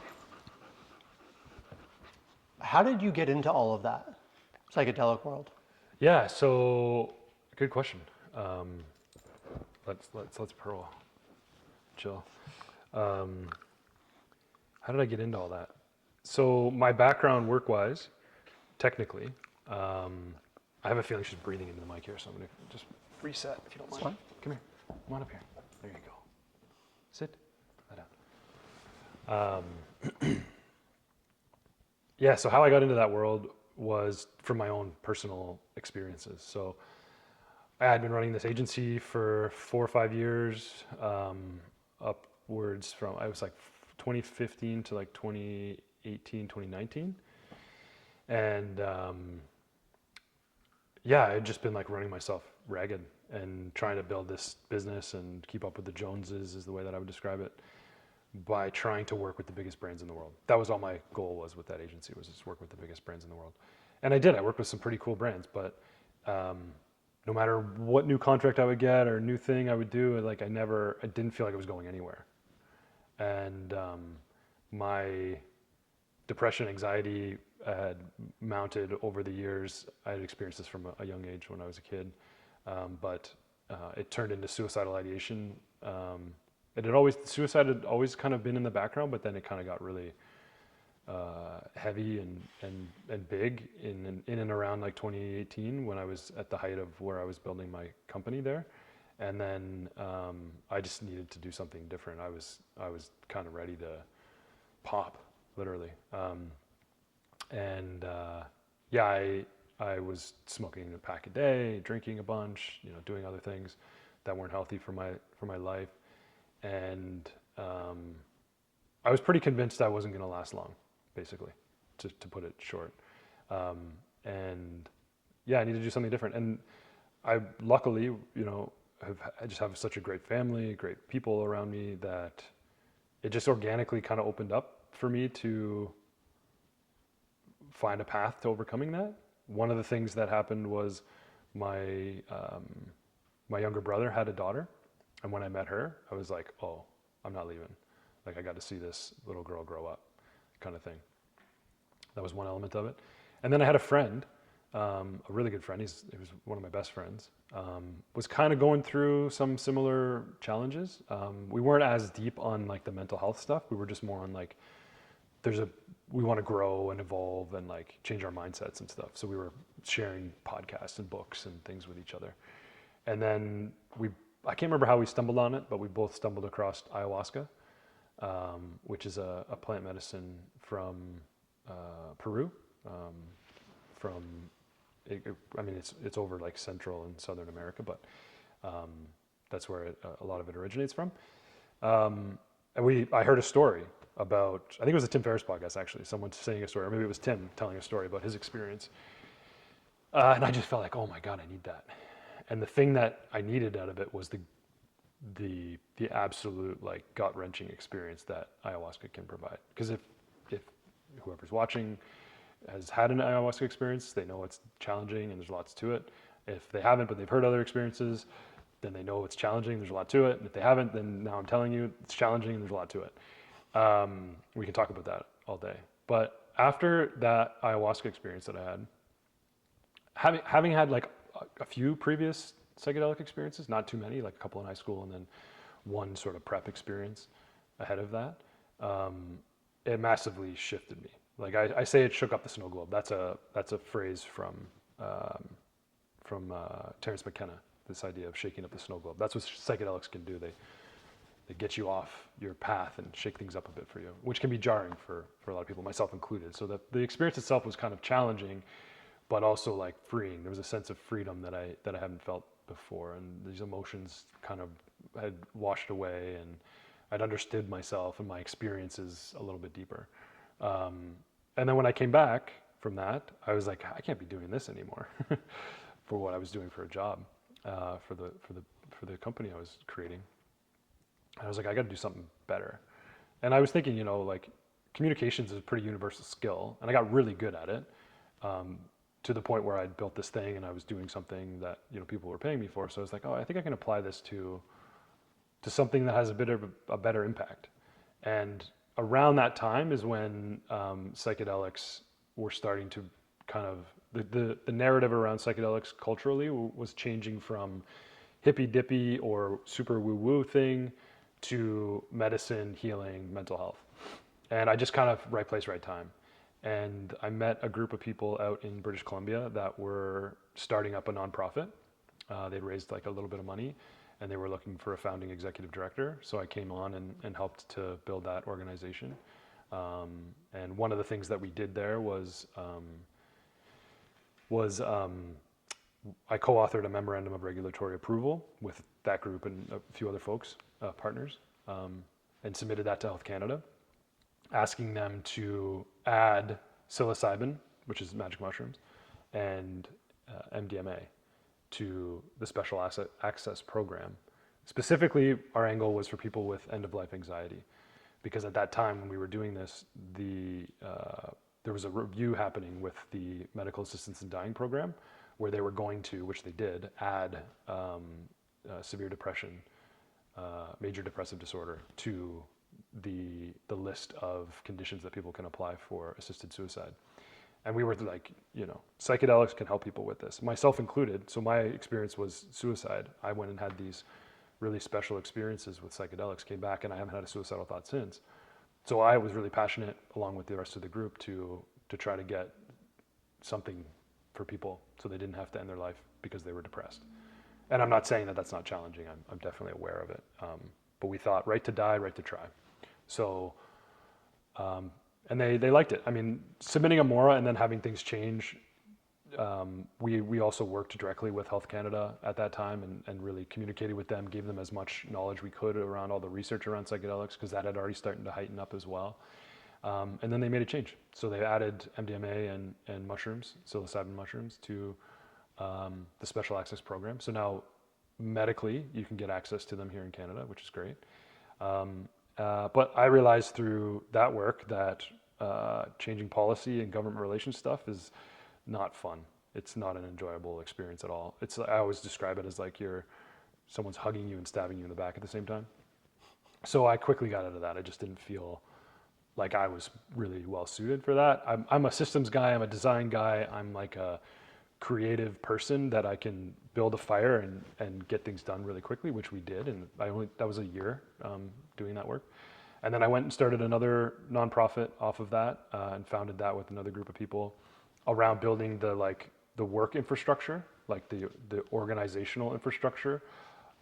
This is what the nonprofit was designed to do anyway, was to raise money to help coordinate how psychedelics will then enter into the medical mainstream. So researchers, therapists, drug development companies, clinics, all of those people, we organized a group of them, raised some money.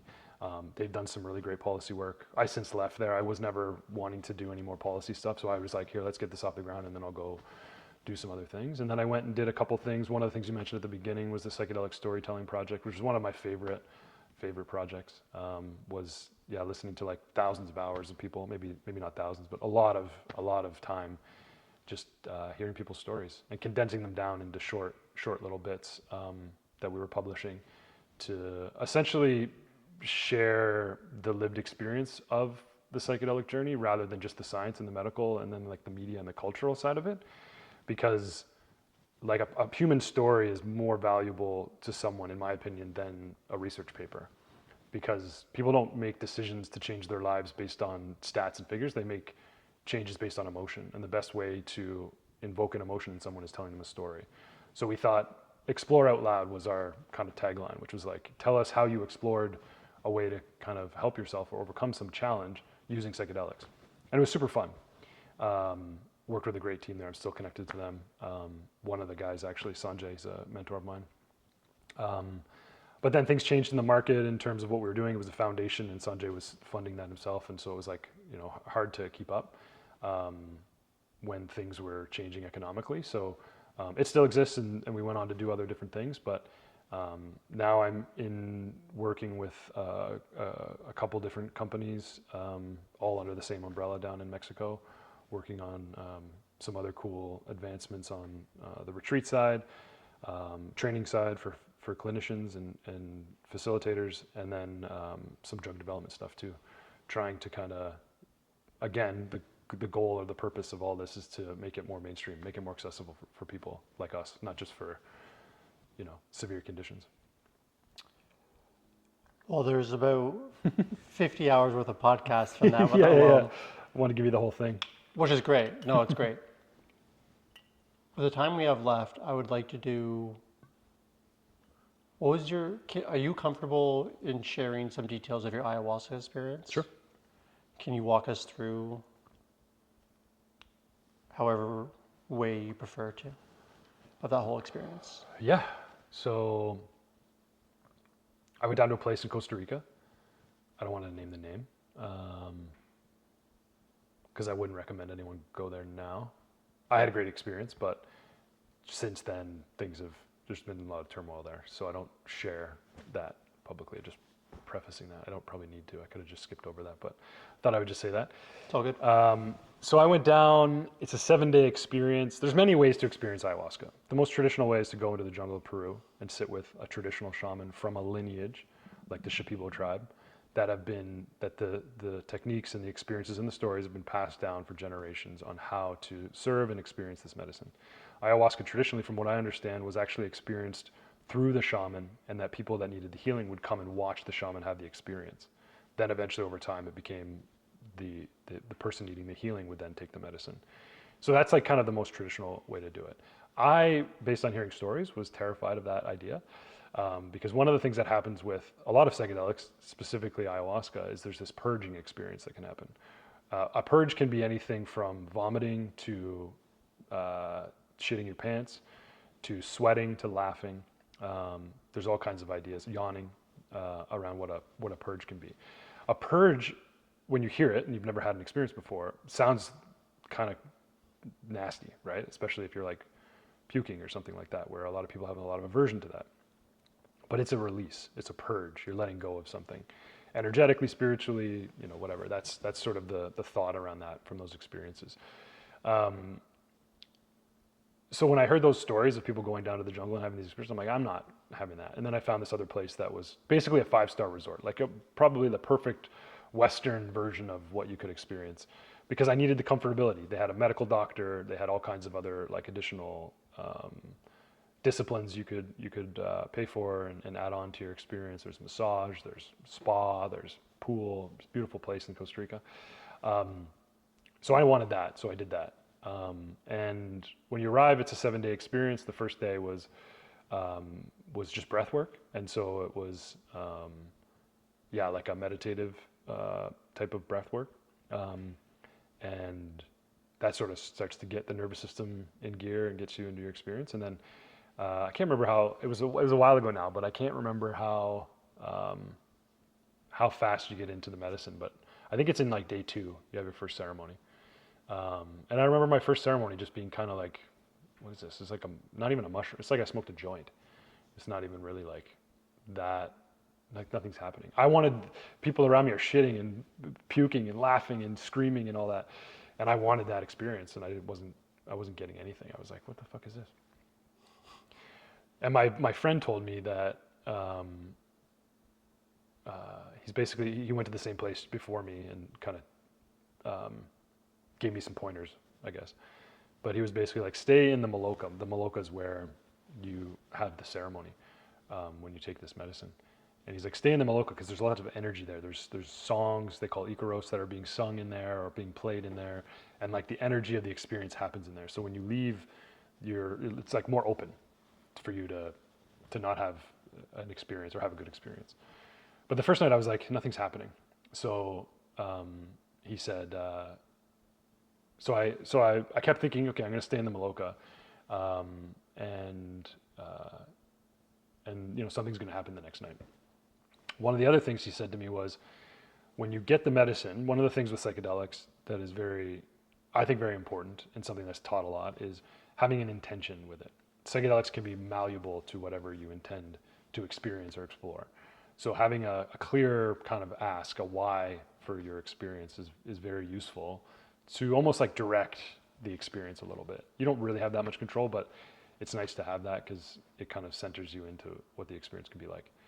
And so he always said, when you're taking the medicine, one of your intentions, you can say something like, be gentle and be kind. Because the experience it can be quite not gentle or kind. So I kept doing that, right? Every time I would take a sip of, it comes in a cup. So it comes in this little, looks like tar actually, it's quite disgusting tasting, but a little shot glass almost. So I would take it, I would speak my intention, and then I would say, be gentle, be kind, boom. That's the first night. The second night, same thing. I'm having multiple cups, nothing's happening. I was probably on like 5 or 6 cups, and most people are like going off on one. And nothing was really happening. So I'm like, fuck it, I'm gonna get out of here. I'm gonna go outside and lay down and look at the stars. And in Costa Rica, in this place, is like the stars are amazing without any drugs in you. And I look up in the stars and I'm just like blown away by them. And then all of a sudden, it's like things start to happen. I started feeling my perception change. And one of the other things my friend said was, if you can hear them call for another cup, you're probably good to keep going. So go and get another cup. Feel it out, but like, if you can hear it and you're conscious enough for that, go and get another cup. So I'm laying there and I'm like, yes, things are starting to happen. And then they call for another cup. So I run inside, I'm like so excited that things are happening. I grab it. I forgot to ask, be gentle, be kind. And I just shoot it back. I go then to lay in my bed because I'm like, all right, things are happening. I'm in the Maloka now. The energy's going to go. And like almost instantly, my whole identity shattered. Everything shattered. I became nothing, is the way that I would describe it, which is very jarring to me as someone who like always felt like they had control over everything. So this like complete derealization of who I was, this fragmentation of my identity. There was no name, no language, no sex, no nothing. Just this very dark experience. And that was night 2, and I had 2 more ceremonies to go. And I suffered that night, purged a bunch, had a bunch of help, just couldn't quite get it together. The next day I was jarred again. And then the third ceremony the next day, so the whole day was like just really troubling and challenging, just dealing with different thoughts about who I am, what does this all mean, all that kind of stuff, because I'd never been so outside of myself before. And then the third experience was one that I would say like dropped me into my heart for the first time since I was a kid. Like it helped me to feel my heart, like what my heart does for me, not just beating the blood through my body, but that it holds like my emotions and it holds my love for the world and for myself, and helped me to heal my relationships. Like in the moment, what I mean by healing the relationships was helped me to see my relationship with my mother and my father and my brothers and my grandparents and even the person that I was in a relationship with at the time. And I just had this sort of sense of healing that was happening. Like I was healing myself through that experience, and I was healing my relationship to myself and to other people so deeply that I came out of it and I felt that way. My experience with my parents is different. My brothers is different. I'm a different person because of it all. And yeah, it was an amazing experience, and 7 days is cool, and did this thing, which is hard and challenging but very important for me. But coming back was probably harder. Like you have this sort of afterglow of the experience that comes back to you, where everything's good, I'm healed, everything's perfect. You should try this. Everybody should try this. Let's be Oprah about it and get everyone a cup of ayahuasca. But that soon wears off, and reality comes back, and then you have to face the stuff you saw when you're on the experience. So the way that I like to describe it is like you take the insights and you make them ordinary, because we all live an ordinary life, no matter who we are. And these experiences can offer us this big connection to a level of insight that we're not conscious of in kind of the waking state. And the work afterwards is what cements home whether you are healed or whether you can overcome something or whether you can apply those insights to your ordinary life in a way that creates change. And that took a lot of time for me, a long time. Like, I was probably integrating that experience for 3 or 4 years of like this little thing, that little thing, little, pops of awareness would come up or little visions would happen, and I would experience that experience again, and whatever. So then the work happens afterwards, and that's taken a lot of time. But that's the majority of the experience, I would say, at a high level. You mentioned the second night is when you started to take the cup. So the night that, I guess it would have been the third or the fourth night, when you went into the stars, you came back in for one more cup, and things started happening where you developed some purging and had a hard time. In those moments, are you hallucinating? Are you seeing things? Are you out of control of your body? Like, what are the sensory or... it's a hard topic to really nail down. It is very hard. So the thing with psychedelics is they call them, what's the word I'm looking for? There's no language for it. What's the word? There's a word for it. Anyways, it doesn't matter. There's no language for it. So when I'm explaining this broadly to whoever is hearing this, some people have had an experience, some people haven't. The people that have had the experience will understand what I'm talking about. The people that haven't will go, what the hell? What's he talking about? So to say like I was in and out of consciousness, we would be thinking about that as like if I got knocked out or if I got put under anesthesia, right? If I said that. But in this state, I'm in and out of my conscious and my subconscious. And what's happening is I'm sort of experiencing like visions in my head or visuals that are, the belief that I have are like showing me something, teaching me something. Like I'm going in there to get information. When I say I'm going in there, I'm going into the psychedelic state, the altered state of being, to get information about whatever my intention is, whatever the thing is that I'm interested in exploring. And in that experience, I might have a visual of something. Like I might be open-eyed seeing something. Like I saw the stars moving and different things like that when I was sitting out there. But then when I'm like deepening into something that's troubling, I might have an experience where I was dancing with my grandmother, who passed away a couple of years before, that I never got to say goodbye to, who I had a really special relationship with. And that ability to just sit with her and dance with her in my mind under that psychedelic experience, I felt it wash over my entire body. And I got to say goodbye to her, which was very healing for me. Whether I did or not, right? It's a dream, almost like experience. To me, that was helpful and that was healing. It changed my nervous system. It changed my brain in a certain way that allowed me to feel like I actually got to say goodbye. And it doesn't really matter. I don't care that I never got to say goodbye because I did in that moment. So things like that can happen.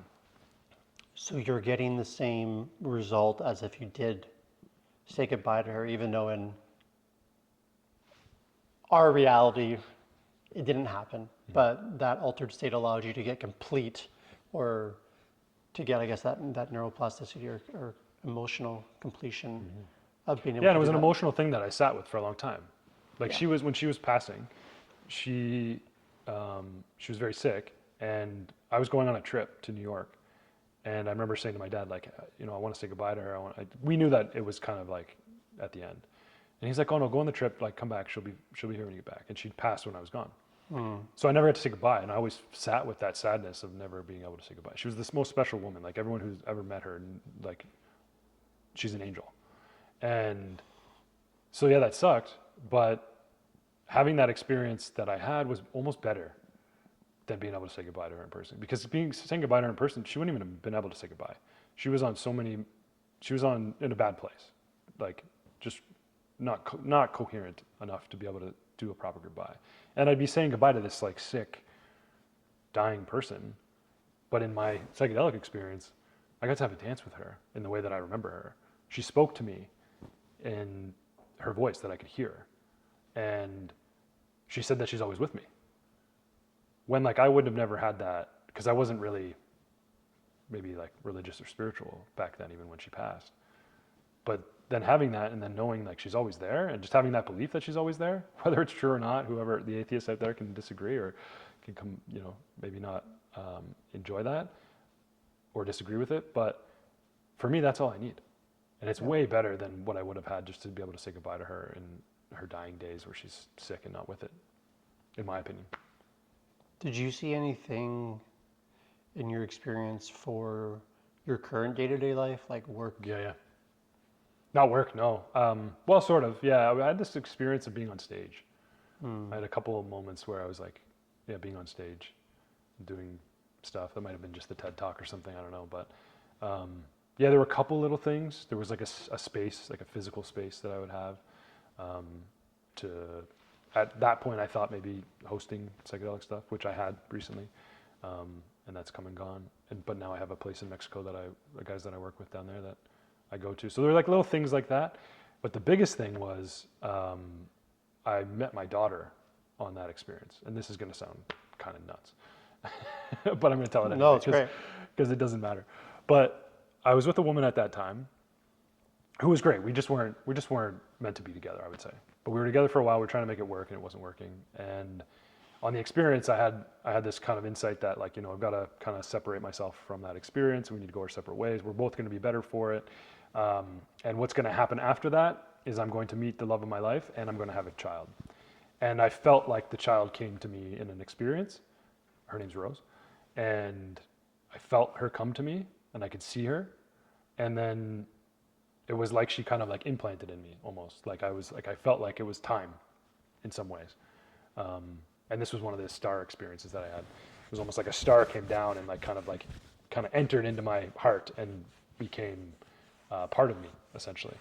And then I had these visuals of a woman that wasn't the person I was with, wasn't a person I'd ever been with before, that became very clear in the experience and then sort of faded and then came back after the experience. But I had this experience of this woman coming like straight into my face, basically, just this visual of this person just coming and looking at me. And through a couple of experiences, I just sat with her for like hours. It must have been hours when I was under the medicine, just staring at this face. I obviously had my eyes closed, but there was a face just staring at me. And when I came back, I had to, you know, end the relationship with the person that I was with. But I started to meditate. This is the first time I'd ever really meditated at all. And as I started to meditate through that process of exiting that relationship, that face kept coming up in my meditations. And it started slow, like 10 minutes, 30 minutes, 40 minutes, whatever. And then I would just sit with this person's face for like 3 hours. I wouldn't even know. It'd be light out, and then I'd wake up out of this meditation, and it'd be dark. And all I was doing was sitting and looking at this face. And then over time, it became more clear. It became more than just a face. It became a whole body and a whole environment around the person. In these meditations, this is after the experience. This is not on any medicine at all. This is just simply meditating. But it came from that experience of when I first saw this person's face. And it became clear of how I was going to meet the person. And I thought, what's the harm in this, right? Like, if it was something with work, I'd be like, should I do that? Should I not do that? Like, what are the implications of that? When it was just a person's face and I had no other relationship at the time, I could just explore this experience and this person, that there was no harm in it. I didn't have to tell anybody about it, right? I'm telling you now, but I didn't have to tell anyone that I was having this experience. I could just have it. And as I kept sitting with it and just falling into it and surrendering to the meditation, it became clear how I was going to meet the person. So I had a friend at the time who owned a yoga studio. And in my meditations, there was this sort of visual that would play out of her introducing me to the face, introducing me to the woman, this person that owned the yoga studio. And I kept having it. And so I said something to my friend who owned the yoga studio. I said, I'm having these crazy meditations that you're going to introduce me to somebody, and it's very meaningful to me. And she got like all excited and was like, yeah, whatever. And I said, like, I don't think you should play too much into this. Like, don't think too much about it. Don't try too hard. But she tried too hard and sent me a picture, or sent me a text like a couple days later and said, I have someone perfect for you. I want you to meet her. And I said, send me a picture of her. She sent me a picture of her. Beautiful person, really beautiful. Any other day would have been like, yeah, that's cool. But it wasn't her. She was blonde and tall and like not the brunette with big dimples, big brown eyes that I was seeing in my meditations. And I said, no, that's not her. And then as I'm meditating more, I realized I can't tell anybody about this. If I ever meet this person, I can't be like, hey, I've been meditating about you for months. Like, that'd be nuts, right? So I said to her, like, just forget it. Pretend I didn't do anything. Just stop trying. Like, don't worry about this experience anymore. Like, pretend it doesn't happen. But so she lets off the gas a bit, but it still keeps happening. And I'm talking every day. I'm having these meditations, and sometimes they're 3 hours, sometimes they're an hour. But every single day, I'm having a more vivid meditation, visual experience of this person coming into my life. And then one day, I'm down by this woman's yoga studio getting a coffee at the old Starbucks where I met you, actually. And I thought to myself, oh, you know, she might need a coffee. Why don't I get a coffee and I'll drop by her studio? I get a coffee, I drop by the studio. She's with a client, a one-on-one client, doing some training. And I walk in the door and there she is, the face that I've been seeing in my meditation sitting on the ground. And I'm like, holy shit, it's real. It's like, this wasn't just a meditation, it wasn't just a dream. This person's actually like a real person. And she saw me in, must have been like, what the hell's wrong with this guy? Because I must have been like, almost dropped the coffees. But again, I couldn't be like, hey, I've been meditating about you. My name's Cory. Like, let's hang out. You're my love. Like, let's go and be together forever. So I didn't do anything. I couldn't do anything. So all I had to do, and my friend had already shown that she was getting in the way. So I couldn't tell her, that's her, you know? So I didn't do anything. We had coffee. I don't remember what I thought about or what we talked about because I was just thinking about her the whole time. But when she left, this woman was sitting on the ground. They were sitting together when I dropped in. She got up. I introduced myself. As she was leaving, she looked back at me kind of like strangely. Like, I remember vividly her looking at me like that. And I remember being like, like just giddy about it, right? A couple of days later, my friend from the yoga studio texted me and goes, you remember that person you met at the studio? Like, she wants to meet you. She wants your number. And I was like, yes, that's her. Stop. Like, give me your number. Get out of the way. This is over. Everything's good. Let's meet. We met. We connected. We had one date, basically. She basically moved into my house, my apartment at the time, and we've been together ever since. That's a long story in itself. But so yeah, that stuff can happen. I don't think that's like a thing for everybody to say, okay, I'm going to meet the love of my life if I go take ayahuasca. I'm not saying that, but that's the work afterwards, the integration and the deepening and surrendering and taking steps and letting go. I mean, it's hard to respond to that. I mean, that's a lot. Yeah. It's a great story. I've had too many conversations with too many people who have shared stories, whether it was psychedelics or miracles, to not believe there is a higher power and God exists. Yeah. And in the last, about a year ago, I definitely became Christian, and I was an atheist up to that point. But the more that these things were occurring, not only in my life, but in others, and now having a lot of conversations, long form with people, it's incredible to hear them all. Yeah, it's mind blowing. Yeah. Are you, okay, so you said ayahuasca isn't for everyone. So who do you think the candidates are for ayahuasca? Or because it's not a medical advice, but like to explore the realm of possibilities of partaking in that celebration? Yeah, I think, I mean, it can be for anyone. I just don't think it's necessary for everyone, I would say. Where I was like at the end of my rope, right? So people that are dealing with suicidal ideation, I think it's great for. I think the research is showing, there's a lot of use in people with trauma,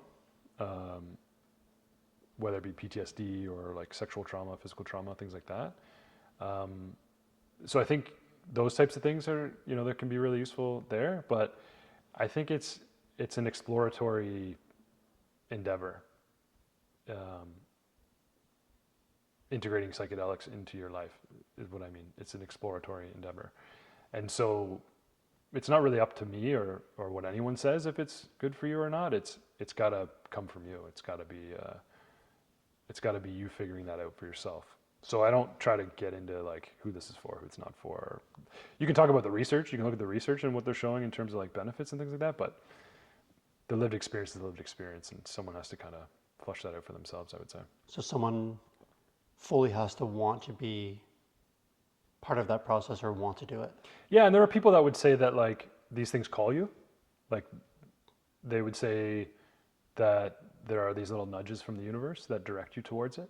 There's no accident for why you would go and have an ayahuasca experience, or any psychedelic for that matter. I can see that. I don't necessarily like disagree or agree with that.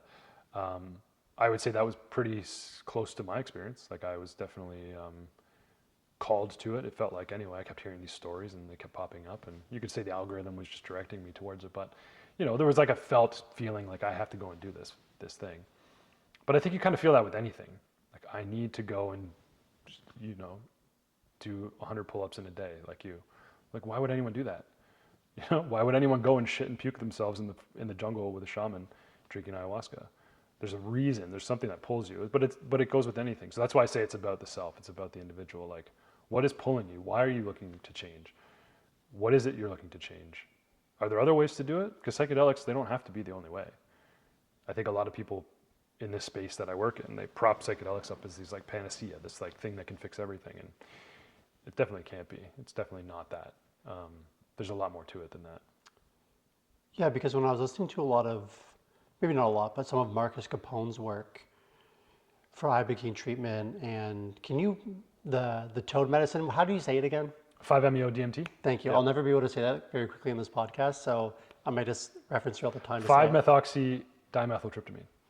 Yeah, I'm good.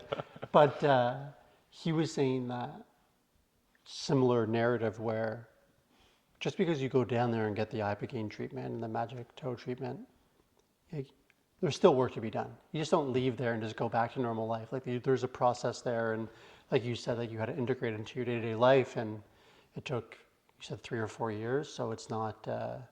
I like his approach to it because he was very real about it. Yeah. Like it's not you take this pill or this medicine and you're just done. Yeah. It's a lifelong process. Yeah. But they've had so many people from the military go down there and just saving lives. It's incredible.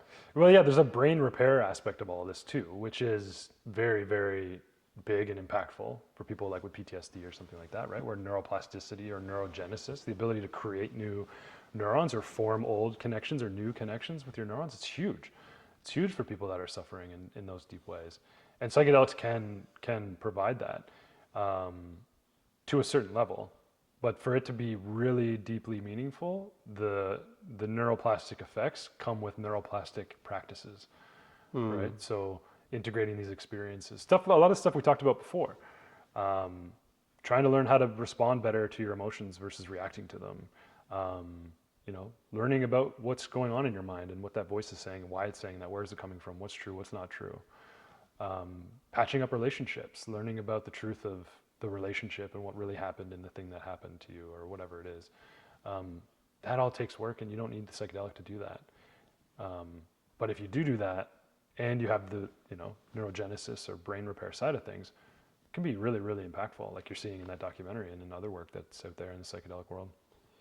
Yeah, because I feel as if, like you mentioned that you're at the end of your rope, and from what I'm seeing out there in the psychedelic, and my understanding of it is there is a tiration. Like ibogaine, ayahuasca are very powerful experiences, but there's other psychedelics that are less powerful. Because I don't want to use the word you're tripping, because I think that gives the wrong message, but it sounds to me that a lot of these individuals that went down there explored many modalities. SSRIs, then they did therapy, talk therapy, art therapy. They tried a lot of different things and were just not having the results they wanted, which led them to psychedelics. So the way that I kind of think through it is maybe don't feel a bit depressed and start with ibogaine. Like maybe try different therapy or talking to someone first. But it feels like the people that are at the end of their rope are military folks as well who have PTSD. This is the thing that, as you would say, or the gentleman would say, would shake the globe up. Because all of these things that they're trying, especially with these tier 1 operators, these are the most disciplined human beings on the planet. And no matter what they're trying through therapy and those other modalities, that neurochemistry and plasticity just isn't happening. And now they are, which is Yeah, it's like, incredible. I think of it as like symptom over source, or source over symptom. Right. It's like SSRIs is a symptom repressor. It's there to to manage serotonin, and that isn't the only thing that causes people to be depressed. We know now that like mental health is not a chemical imbalance. There's a factor in it. That's a factor in it. But your environment, your relationships, what you do for a living, how you manage stress, how you eat, where you live, all these other things are equally as important, if not more important. But yet we're just dealing with one little symptom. And so psychedelics can help to impact the brain, which is what the symptom is, like an SSRI, let's say, is trying to fix or optimize. So psychedelics can help with that. But the other thing that I think is cool about psychedelics is it kind of converts you into a more functioning lifestyle in a lot of ways. Like I was smoking cigarettes, a pack a day. I was drinking a bunch, was doing other drugs and things that weren't healthy. And I naturally kind of just became more attracted to eating better, working out more, de-stressing, doing things like sauna and cold bath and meditating and writing and things like that. But I didn't really try that hard. It kind of just became, I really care about myself now. I don't want to just pop a pill and make it better. I want to understand it deeper. And so I think it's a little bit of that. And I think we want a quick fix. Everybody wants a quick fix. So I'm like, I just take the pill. Let me take the pill. That's what we were promised, right, with these SSRIs, but it doesn't happen for most people. Do you know who Sean Ryan is? Yeah. Yeah, I love Sean Ryan's podcast. Yeah. I think he is responsible for a lot of the more, I don't know about mainstream, but a lot of people are talking about psychedelics now because of him. Because he's gotten these crazy credentialed, DJ Shipley and many others, to speak on a platform that he's a top 10 podcast in the world about their psychedelic experiences. Yeah, he had my friend Trevor on, who owns the retreat center that documentary you were talking about was made at. And Really? He had Trevor on, and after that, around that time, it all was blowing up. Interesting, because because I click on his podcast a lot, I've actually seen like YouTube shorts of Sean Ryan talking to Trevor. Interesting. Yeah. Crazy. One thing that I've seen as a theme in these gentlemen is, well, all of them had substance abuse issues, because a lot of them, or all of them, when they were in tier 1, were taking and prescribed Yeah. hydromorphine, Oxycontin, Adderall, Tramadol, etc. And when they went through the Ibogaine process, when they came back home, they had no inclination to drink or take substances anymore. And Sean Ryan talks about that, where he was a full-blown alcoholic, drinking 226ers of vodka every day. And he did the Ibogaine treatment, came back. It's about 3 years or 4 years now, and he's never even had a craving for alcohol. Yeah. Now, again, I'm not saying it's going to happen to everyone, of course, but it sounds like it's also being used, maybe not directly for, but a byproduct of it is addiction as well to certain substances. Are you seeing that in your experiences and practice? Yeah, I'm not as familiar with Ibogaine and how it works, like mechanistically, I'll say. Got it. And just like, in case I didn't say this before, I'm not a researcher, scientist, health professional. Please do not take any of my advice. I'll put a disclaimer in too when I post it. Yeah. But from what I understand, it is very, very impactful on addictions. Is ayahuasca as well then? I actually think they all are. Got or it. at least the ones that I've explored. So, LSD, mushrooms, 5-MeO, MDMA, ayahuasca, they all have helped me in some form or another understand something that I was addicted to and change it. And I don't think of addiction as like a substance thing. I think of an addiction as like a craving for something that I didn't receive when I was a kid. Dr. Gabor Mate has a great approach that I like, that is basically someone's addiction can be traced back to a lack of attachment or authenticity. So not having an attached parent relationship or not having an authentic parent relationship. And it's not necessarily the parents either. Like I would say in my experience, it's not related to my parents because I had a authentic and attached childhood. But naturally in the way that we operate in the world is we detach from our family unit pretty quickly. We're thrown into kindergarten, even daycare, like way too early when you think about like the child's development and the history of, you know, the family unit. The way we're doing things now is just seems really backwards. So no matter what, there's a detachment that's going to happen. And then you're in an environment with people that aren't very authentic, if you really think about it. Someone who's operating like at a daycare, having to like maintain like a pretty happy-go-lucky, like calm, balanced, present state is almost impossible for that person. They're constantly stressed out, and that doesn't change as you get older. And then just even like a lot of people's home environments aren't really that like warm and authentic either, because there's all those types of stressors too, right? So a lot of addiction comes from that, and then the external thing, or the thing that someone does that tries to counteract that experience as they get older could be anything. For me, it's a lot of like sweet foods. I love like candy and shit like that, ice cream and jujubes and all that kind of stuff. Like that would be my addiction. That'd be like a big thing that I struggle with a lot. I've had other ones, right? Cigarettes, cocaine, you know, whatever, drugs, alcohol. But there's like a fundamental brain change that seems to happen with these experiences as we're learning more and more. There's a lot of good research on this type of stuff. But then there's like this environmental thing that happens. There's this like relationship with yourself that happens where you don't want to treat yourself like that anymore. You want to overcome this thing, and so you look for different ways to do it, and you change your environment, you change the people you're hanging out with, you change your lifestyle and the things that you do. And there's no real like field guide for it. There's no like blueprint for it, but it does seem to happen naturally as people have this experience. And I wouldn't say like universally. People do. There's the opposite of this experience as well that needs to be talked about more, which is like spiritual bypassing, where someone will come to maybe they'll do like a 7-day ayahuasca thing like I did.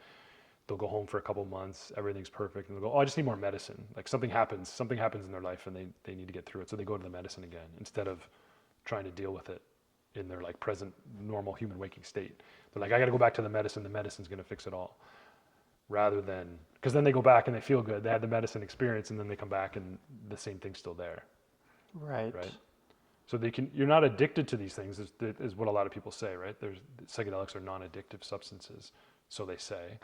And I'm saying psychedelics like generally. There's now classes of these things now, and there's different ways to think about these. But generally, psychedelics aren't addictive. But spiritual bypassing can be. Yeah. Right. So it's again taking the insights and making them ordinary. So it's like, why do I treat myself so poorly that I would want to wake up every day and smoke a pack a day of cigarettes?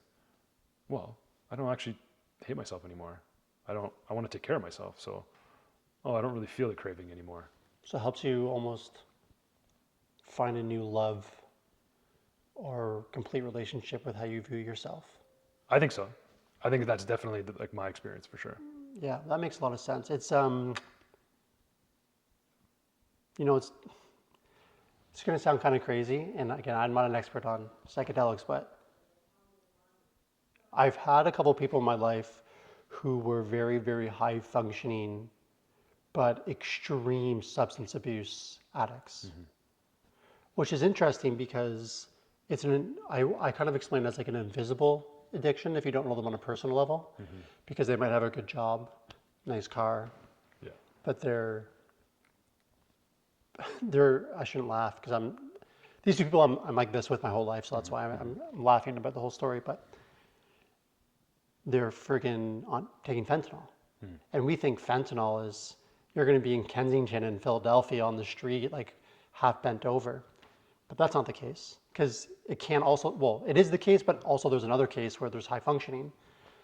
And it was interesting because when they explained to me what it was like to go through the process of going cold turkey off those things, it's very similar, and I know it sounds crazy, but it was very similar to experiences of talking to people on this podcast about their ayahuasca experiences. Hmm.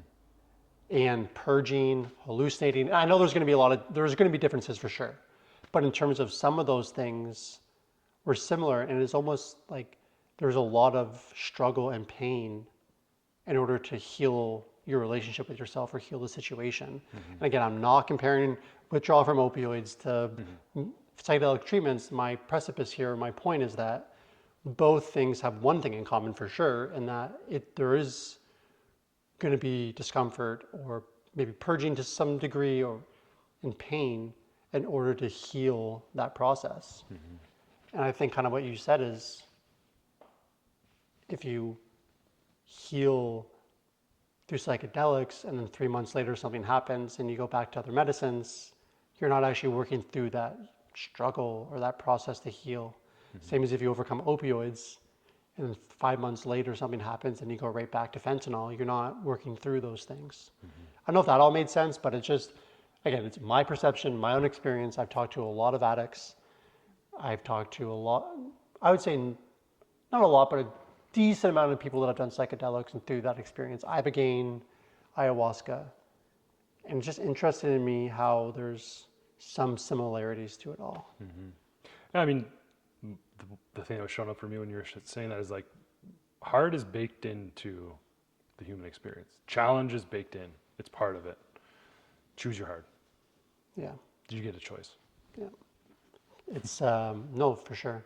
It's fascinating to me having all these conversations. One of them that was really freaking cool though, before we wrap up, is do you know Chris Raposo, the real estate guy from Kingston? No. Okay, he's around your age, so maybe you knew him. But so I had him on because he is the most consistent, fittest guy I've known in my entire life out of the hundreds of athletes I've been around and work with. Probably for the last 20 years, that guy's had a six-pack, natural, but he's got 17-inch arms, big chest, handsome. He's got the whole look. And the whole concept of the podcast I had him on was talking about fitness and habits and routines. And he mentioned that his father passed 7 years prior to our conversation. And I knew him from afar that they had a very close relationship. And one of those relationships where when he died, people knew oh fuck, he's probably going through it right now. And because he brought that up, I was like, okay, let's ask questions and dig in a little bit. And this is the most straight edge guy you'll ever meet. Never party, just dialed. And he shared for the first time that he went to an ayahuasca retreat with a shaman. And here I'm thinking, this is the most polished fucking guy in the routine guy in the world, but he's even doing it. And I think these conversations are important because you have people now more and more and more sharing their experience, because it's not seen as this weird hippie taboo. No, these are people like yourself or Chris or Navy SEALs. These are people that are very polished in society that are taking these medicines. It's not this hippie fucking 70s trip in a field thing. This is real. People are healing. People are healing better than most other medicines that they're experiencing. And I think it's really cool that you're obviously a part of driving that, and anything I can do to help, let me know, because I think it's cool. It's kind of hilarious. My friends joke with me that out of all the substances I've abused in my life when I was younger, and I won't go do an ayahuasca treatment, but I'll get there maybe one day. But Well, I know a couple places. well, it's funny. But It's just funny because The time is right. The time is right. the time's right for sure, and I just kind of joke about it. But I'm similar to where you were when you did it, where I would just be that guy that would want to be at a place like Marcus Capone's place where there's an emerge dock, and Yeah. again, everyone has their own preferences. I know people that have done the shaman and the Peru and Yeah. those experiences, and they all had great times, and it was safe. But that's just kind of my preference. But yeah, this was a really good conversation. I Thanks for hate having me that on, we have man. to. I hate that we have to end it. Yeah, I know. I but, could have gone forever. but I think there's going to be a lot of good takeaways for people for sure. Yeah. So I'll make sure I'll put links and I'll post lots of clips on this. I don't know if I've ever heard someone on a podcast yet, and I'm sure it's happened, but shared an ayahuasca experience for that long and that much detail. So I appreciate you being open about it. Yeah. Yeah. Could have probably even went more. I hope you guys liked it. It was great. No, the ayahuasca part is something that I'm going to share and clip a lot for sure. Cool. All right, thanks, man. Thank you, bro. Thanks for coming too.